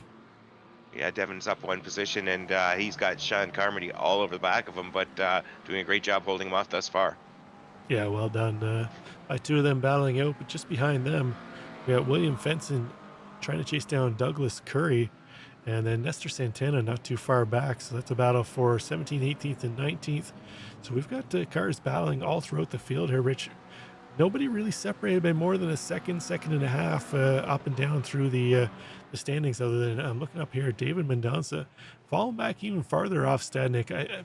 We might have to go on board to see if he's lifting and coasting, but I would have to think that at this point in time, for him to have fallen that far back off Matt Stadnik, just based on what we've seen his strategy be through the first couple of rounds, that he's definitely pulling some lifting and coasting. Not to take anything away from Matt Stadnik, who's putting in blistering times.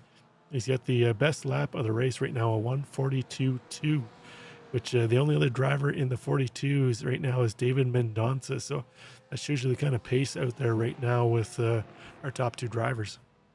Yeah, the only issue with saving fuel is if you fall too far behind, you're not, you can make some up, but you may not make it all up if he falls too far behind. Meanwhile, Joey Costello doing a great job. He's trying, man, we got these two SRTE orange cars still battling hard, and they're just not getting anywhere with Oliver Rodriguez Santos, who's doing a great job of trying to hold him off. Oh, going around the outside, just trying different angles, different lines, because so far they haven't been able to get the job done. Santos doing a marvelous job of holding teammates behind him. Yeah, Costello with a quicker fast lap than Santos by about 3/10 right now, as I'm showing on timing and scoring. So he's got the speed, but right now Rodriguez Santos doing a bit of a clinic in defensive driving right now, as he's trying to hold off Joey Costello and his teammate Jim Flees, although Flees starting to fall back a little bit off the back of this battle, as Costello still holding the pressure on the back of Rodriguez Santos up ahead. Costello not ready to let him go. He wants that final spot on the overall podium, and Oliver Rodriguez Santos not ready to give it up. Yeah, meanwhile, we've had more drivers enter the pits. Rob's Fernando Haca's entered the pits, so the teammates looking like they're employing an early pit stop strategy tonight. Yeah, we'll have to keep an eye on how that plays out. But their teammate here, Juan Malagon, has yet to pit. He's embroiled in a battle here back mid-pack, currently sitting in 11th, but he's in that 5-6 car battle that stretches from about P8 of Blake City all the way back to about 13th or so of Luis Grullon. So no room for error between any of these drivers. Rich, one bobble could cost them a couple of spots, especially if you're leading the pack around here like Blake City currently is. Yeah, Blake City doing a good job, still sitting 8th overall. Only 5th in AM. That just goes to show you how quick the AMs are tonight. Yeah, I'm surprised to see the number of AM drivers we have up front. They must have been hitting up the official races this week and practicing, Rich, but they're definitely showing their strength out there tonight. But we'll be seeing how it goes out, how it plays on. We're only at the 16-minute mark of this one, not even halfway through, so still a lot of strategy to unfold in this one. A lot of opportunities for incidents to happen, guys to kind of miss their braking zone, throw it a little deep in the corner, get on throttle a little early, lose the back end. You never know what'll happen, but right now Blake City doing well to hold off the pressure from Emmett Lindquist. Yeah, meanwhile, Rob, I think Joey Costello finally got by Oliver Rodriguez Santos up near the front there.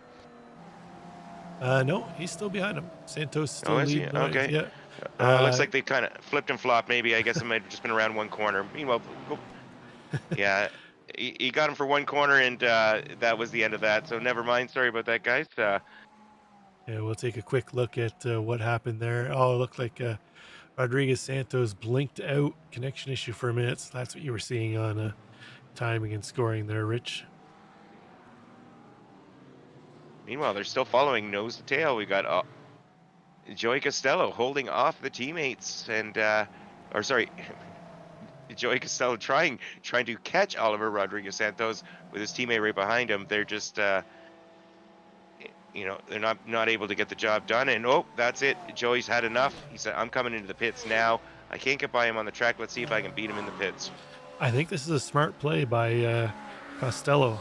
As I mentioned, he had a quicker best lap than Rodriguez Santos. So if he can get out into clear air, put in some quick laps, he might be able to just leapfrog Rodriguez Santos through pit strategy. So I definitely think this is the best play for Joey Costello. We'll see how it works out once it cycles through, but right now I think it's a wise move. It looks like something happened between Luis Grullon and Corey Sircone. Let's see what happened here. Grullon following Sircone in the SRTE car. Looks like Sircone gets a little slower off the corner. Just get a little tap by Grullon. It's going to send him around. So I suspect, Rich, that the stewards might be having a look at that one post-race. But it almost looked to me like Corey might have started to lose the back end before he was touched, but we'll come back to that later if we have a chance. And we can take another look at it here now. We've got some time. And it definitely went a little wide. Yeah, I had to wait a second to get back on Mm. the throttle, but I think they might have a trip to the stewards' room after for that one, but we'll see. Yeah, their stewards were quite busy last week, Rob, so not quite as busy this week so far. For the most part, clean racing. Yeah, we didn't have much of anything in the fix series. It was more a lot of guys kind of self-spinning and wrecking out, which we never want to see drivers getting involved with taking each other out. So it was nice to see, but Matt Stadnik still leading the way. He's got that gap up to 3.7 seconds now. I had mentioned that Mendonça had fallen back to about 4 seconds. He's starting to close that back in, Rich. He's got it under 4 seconds now. It was 3.8. A little slower set of corners there for Mendonça. Fell back to almost 4. And Stadnik opened it back up again. So they kind of ebb and flowing there between those two cars. But it's kind of settled out here, the gap. Mendonça looks like he's kind of found a comfortable pace. And it's just a matter of how their pit strategy is going to play out here now. But Stadnik still showing strong pace. I suspect even with some fuel saving here by Mendonça, he's going to be hard pressed to try and leapfrog Stadnik through the pit stop cycle. Yeah, I think both drivers are pacing themselves at this stage because their lead is so huge. And then David Mendonça is 4 seconds ahead of Oliver Rodriguez Santos. Meanwhile, back Blake Zeedy. Blake Zeedy followed closely by Emmett Lindquist. These guys have been battling for quite some time, Rob, and still got 4 cars in this train. Pit stop still to come. Sending it in deep, going way wide, but compromised the exit, and no moves there. We've lost a couple of the cars out of this pack. There was about 8 cars deep at one point in time. Through pit cycles, we've had a couple cars that have popped in to try and get themselves out of this train, find some clear air to put in some quick laps, and hopefully try and put the undercut to work. So we'll see how that plays out as the rest of our field cycles through. We've still got the better part of about 15, 16 cars who haven't come in to cycle through their pit service. So still plenty of time to see some strategy play out on that. But right now I'm having a look at our early pitters, Fernando Jaquez and Anea Tavares, still sitting back in 18th and 21st respectively. So right now the undercut not playing out for them, but as more and more drivers start to come in, it looks like Devin Brock and Douglas Corey have popped into the pits. So a couple more cars coming in and get their pit cycle done and service done and pop back out on track as we pick up Evan McKay. He's starting to catch Jim Feliz as Feliz falling back off Rodriguez Santos, and Feliz now having to deal with the charging Acura of Evan McKay in the Red Bull paint theme out there this evening. Yeah, meanwhile, Joey Costello, who came in for a very early pit stop, trying to get out of that traffic, trying to get that move done, and Oliver Rodriguez Santos, extreme amount of time in the pits. That's going to hurt his chances. He's going to move right down the field after this cycle. Yeah, Costello 1 minute 22. I'm thinking he might have took some tires. If I remember correctly, it looked like he went up on the jack stands when he went in. We saw that happen in the first race where trying to remember. I think it might have been either Felix Feliz or Jerry Keene popped up on the jack stands, but it looked like they only took. Oh, Seb Goche it was went up on the jack stands, but ended up only having a fuel run or a fuel fill. Didn't take tires, but we saw Joey Costello into the pits. The car went up on the jack stand, so I'm wondering if he took tires or just forgot to check mark his fuel to not fill it up completely just what he needed. But unfortunately for Costello, he had a strong run going, and the undercut might have played a strong role for him, leapfrogging Rodriguez Santos. But right now he's mired back in 22nd spot, 18 positions down from where he started. Meanwhile, Evan Wolfkamp following along here. Jim Feliz having a good battle here with Evan McKay, and these two drivers are nose to tail. Great exhibition of sportsmanship here. Everybody keeping it clean. The SRT orange car of Jim Feliz coming up to turn 5. It looks like we're looking at the back, and everything's clean. Lots of gap there. Nothing going to be happening for the next few corners here, at least. Yeah, Feliz doing well to keep McKay at bay, but back up to this battle between Ziti and Lindquist. Lindquist still unable to find a way around Ziti. Ziti's defensive game doing well here, but it looks like Corey Sircone's had another incident, possibly with Nestor Santana. You see Sircone in the 86, and that could be Santana up ahead. Let's see if they're going to touch heading into the break zone. Oh, it did. Very reminiscent of kind of what we saw between Gruyon and Sircone earlier on, but this time it was Sircone on the dishing end and Santana on the receiving end. But it looks like Sircone lets him pop back by. Nice sportsmanship there. That might bode well in the steward's room. He might lessen his punishment. Yeah, there was no change of positions there after the end of that. Just a little bit of loss of time. Meanwhile, we're back up following Emmett Lindquist, still in that battle with Blake Ziti. And that battle has been going on for numerous laps now, Rob. This has been going on for quite some time, but looks like it's going to continue on for at least another few corners. Nobody able to make any changes. Yeah, I'm surprised to see the McLaren of Lindquist unable to really get a little better run through the straights. McLaren generally one of the quicker top speed cars, where the Acura is a bit more of a dog in a straight line, but good on the brakes and good in the corners. So I suspect it's probably only a matter of time before Lindquist finds a way around using that top speed on the McLaren versus the Acura. But maybe he's running a little higher downforce setup than what's on the Acura. But generally overall, the McLaren's usually able to really stretch the legs out on the straights, along with the Mustang is another one that really has great top end speed, where the Porsche and the Acura kind of fall behind and have to rely on braking and cornering prowess. Yeah, Link was not afraid to stick his nose in through the corners, but it hasn't paid off so far, because Blake Ziti doing a great job on a corner exit, making him a little room coming in, but it's not enough room. But let's see if he makes for a move here, following William Fenson now. Yeah, Right up on the back end, but backs out of it, doesn't make a dive. Yeah, these two drivers. Whoa, there's a no front end on that car there, Rob. Yeah, I was just about to get to that. These two drivers flagged for a crash. Let's take a look here. Oh, let's see if we can catch that a little earlier. What happened here between the two of them?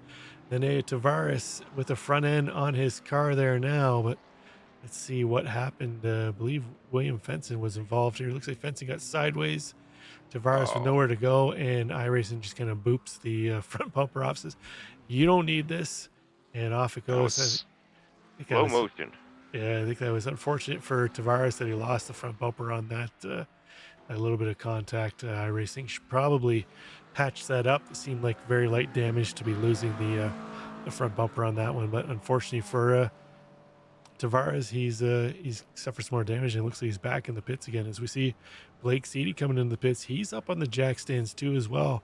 We saw what happened to Costello when he went up on the jack stand. It looked like Ziti came down quickly, just some fuel for him. So Looks like maybe the I gue- Acuras get popped up on the jack stands for some reason, Rich, when they well, I come in guess for the fuel service. filler nozzle must be on the underside of the car on those cars. It's really making it difficult for us to see what's going on, and that promotes Jim Feliz up fourth overall and third in pro at this stage of the race. We'll see how everything sorts out once the pit stops are all completed. Uh-oh. It's showing something happened to Blake Seedy coming out of the pits here. Oh, Oh no. see, he's got some damage on the back of that car. Not sure how that happened, but that is an unhappy Acura. I have to look through timing and scoring to see here. Oh, he did crash earlier on. Let's see what happened to Blake Seedy before he went into the pits. Oh, he just loses the back end. Oh, just tags the right rear into the wall, spins it around, and then decided to pull into the pits. You can see that right rear suspension not pointing in the right direction. That, unfortunately, is going to be the end of the race for Blake Seedy. After a strong run, he was showing some nice pace, holding off Emmett Lindquist, but Lindquist is going to get promoted up into P5 now. Yeah, Blake was having a great run, and all for naught. And then, anyhow, we'll continue on with Adam Lindquist, top McLaren in the field, and Matt Stadnik exiting pit road. Matt was our leader, and he is coming out now in 9th place overall.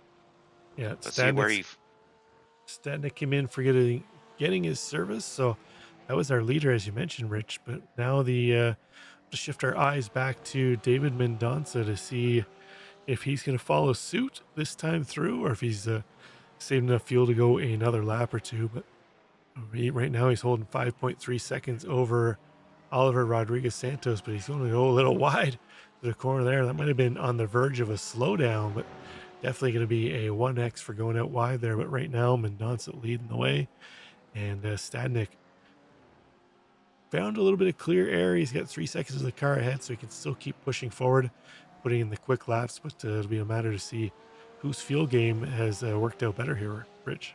Yeah. Well, he had a 4-second lead going into the pit stop or thereabouts, if I recall, and he had a pit stop that was with the leaders in the pit strategy. So I don't think that Dave Mendonça is going to be able to.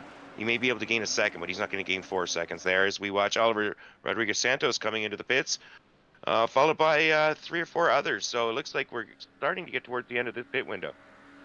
Yeah, we're definitely at the tail end of the pit window as we see Mendonça coming in for his pit cycle. Let's see if we can find where Stadnik is. It's like Stadnik heading out of the final corner here now.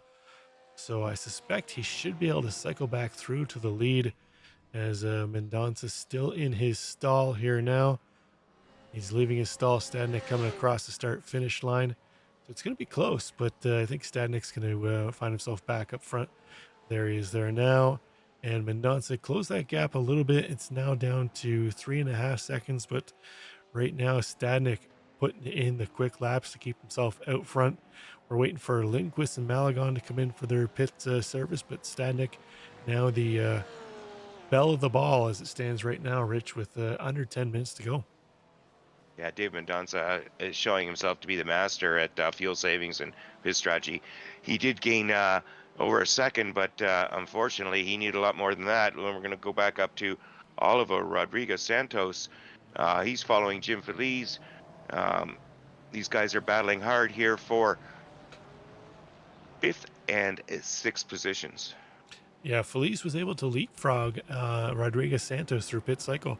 We saw Feliz in behind Rodriguez Santos back when Costello was pressuring him, but Feliz with a 43.3 pit time to Rodriguez Santos 44.2, so almost a full second quicker for Feliz is what's managed to get him up ahead of Oliver Rodriguez Santos. So that's a battle within pro class as well as 5th and 6th overall. So now we'll see if Feliz has got the outright pace to keep himself ahead of Oliver Rodriguez Santos as our last 2 cars come in for pit cycle. Lindquist and Malagon are in through now, and that should bring Stadnik and Mendonça back up to the top of the field.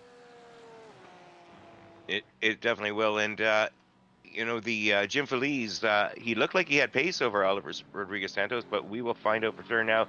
Meanwhile, we're going to go back and take a look at Ivan Bisano. Ivan sitting in 17th overall, making a chase on Nestor Santana.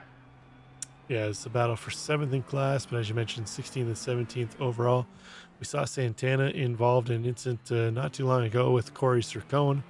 After they cycled through their pit stops, Sircone able to get back ahead of Santana. I believe these are two teammates too as well, both for the CRT Shabao racing team.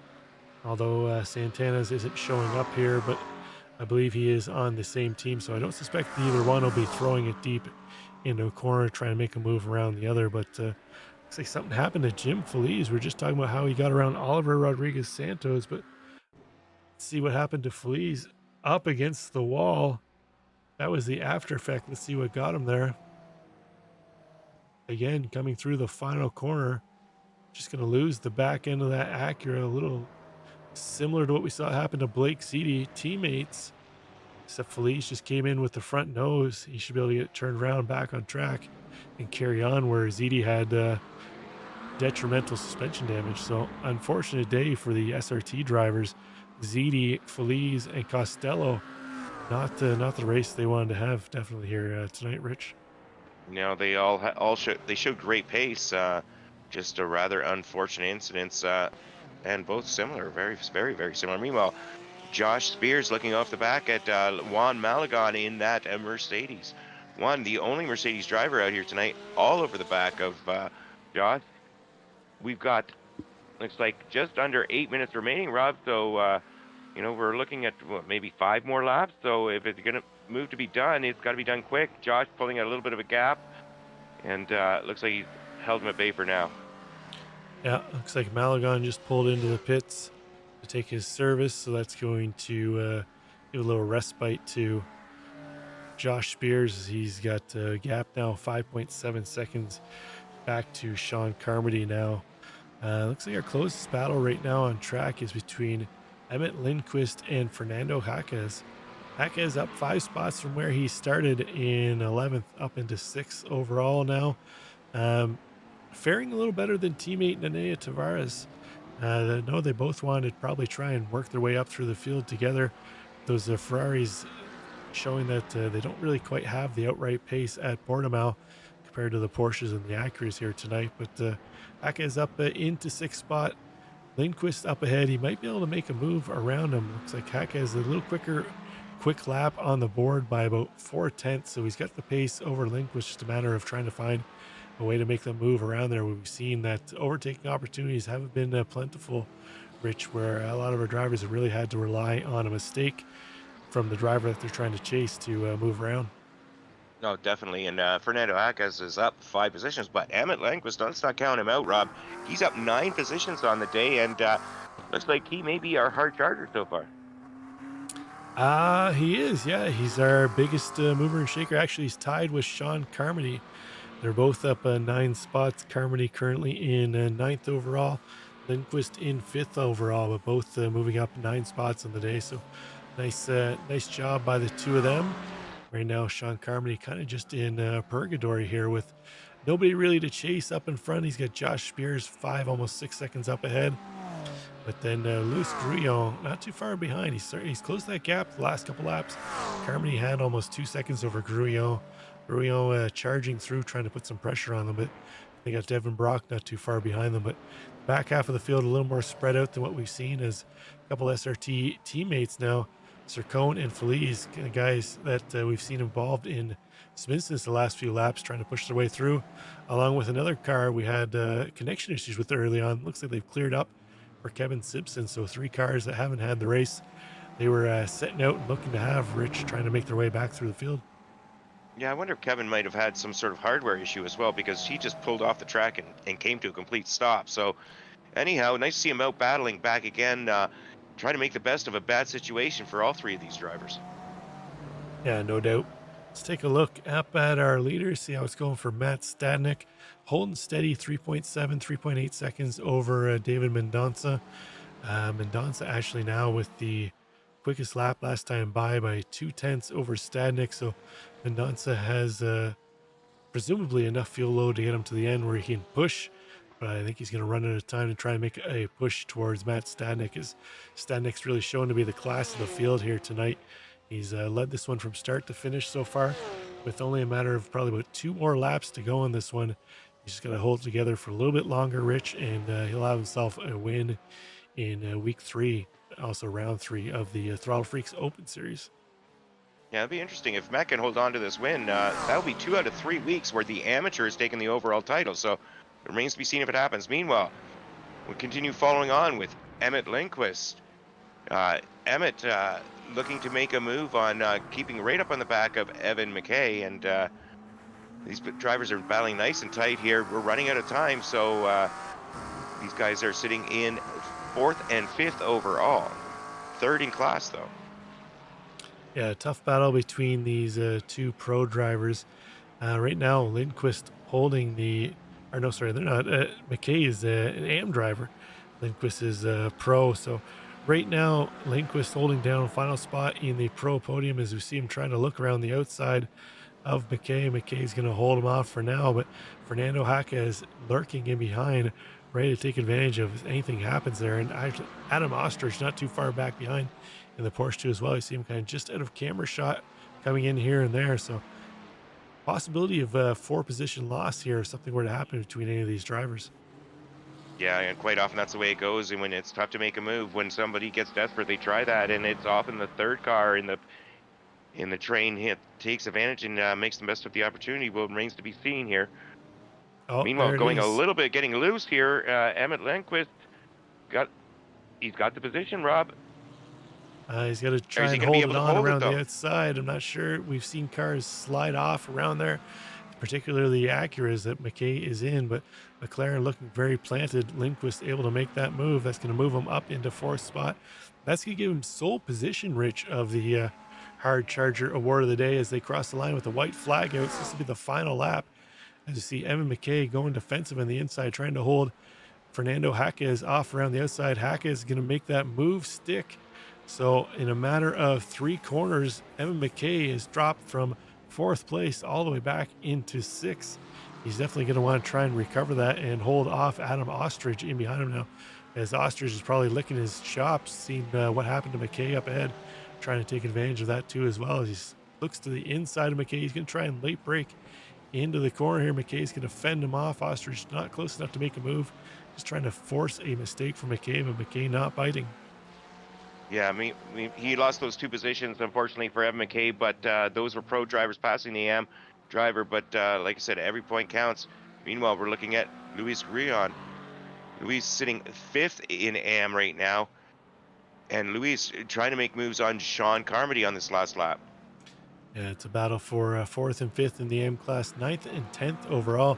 Looks like Carmody able to hold off Gruillon right now. Gruillon was poking his nose around for a few corners, but back up with our leader, Matt Stadnik, heading into the final sector. All he's got to do is keep the back end of that Porsche around, and he's going to take a win here at Portimao. Well done by our AM driver, Matt Stadnik, pole-to-pole winner.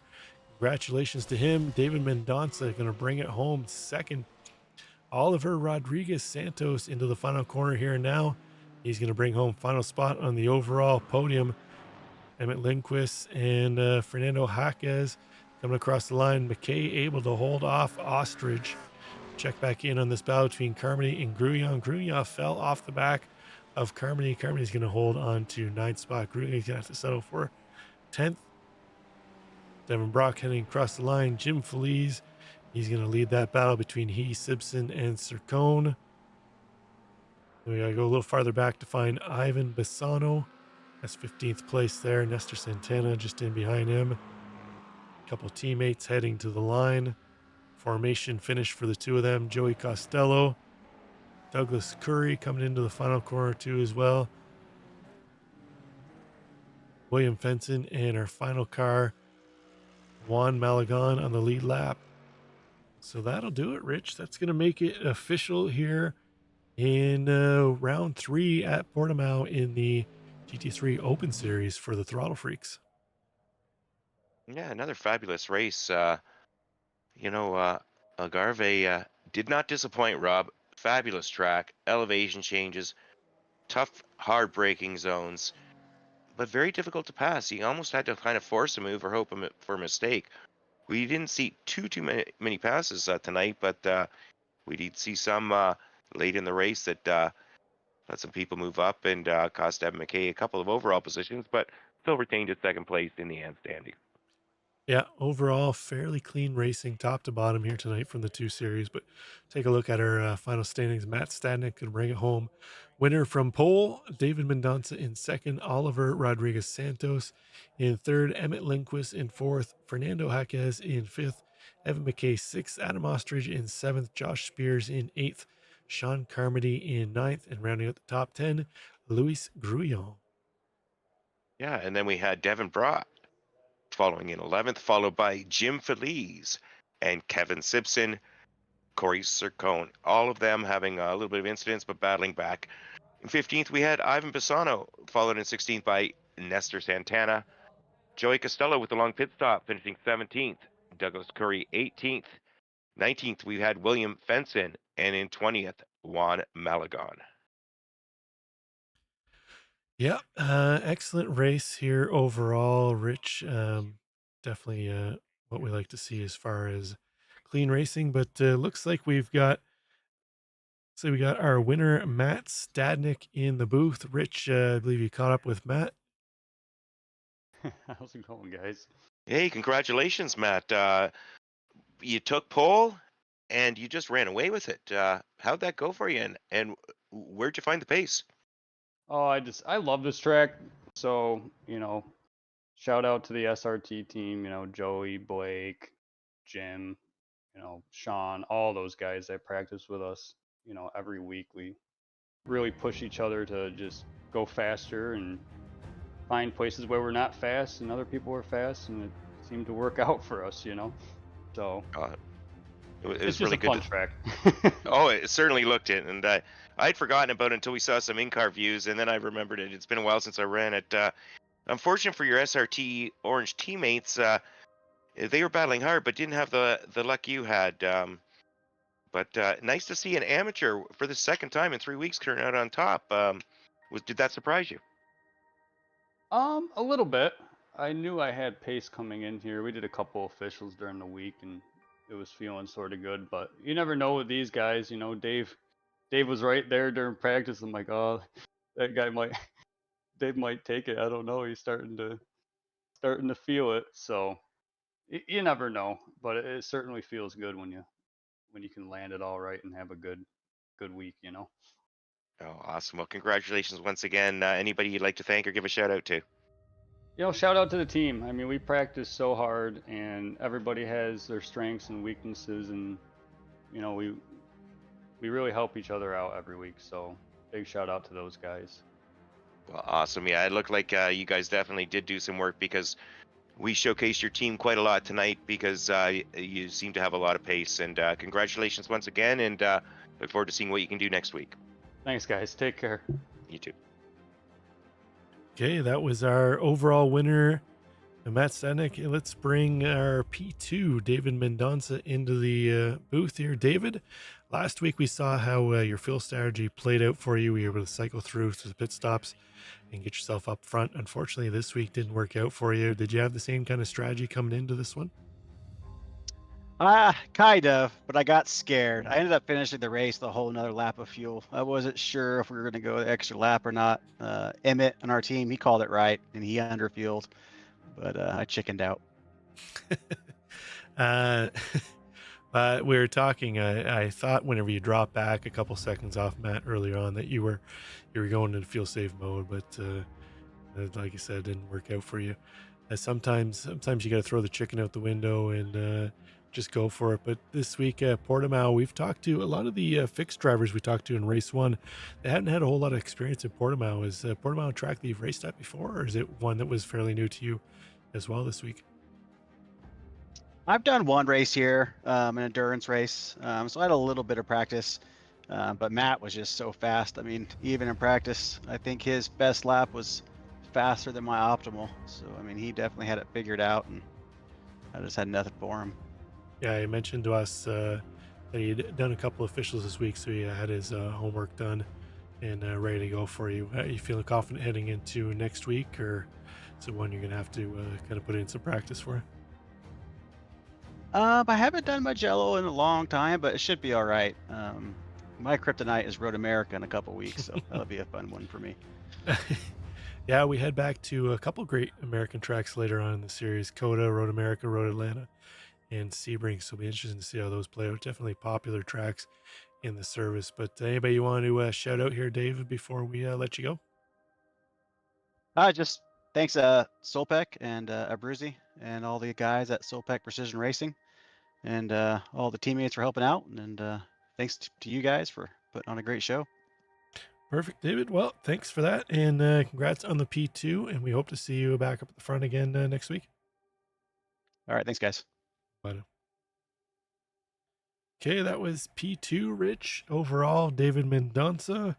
Say we don't have anybody else that wants to come talk to us. We're all out of drivers, but that was round 3 of the Fixed and Open series at Portimao, Circuit del Algarve.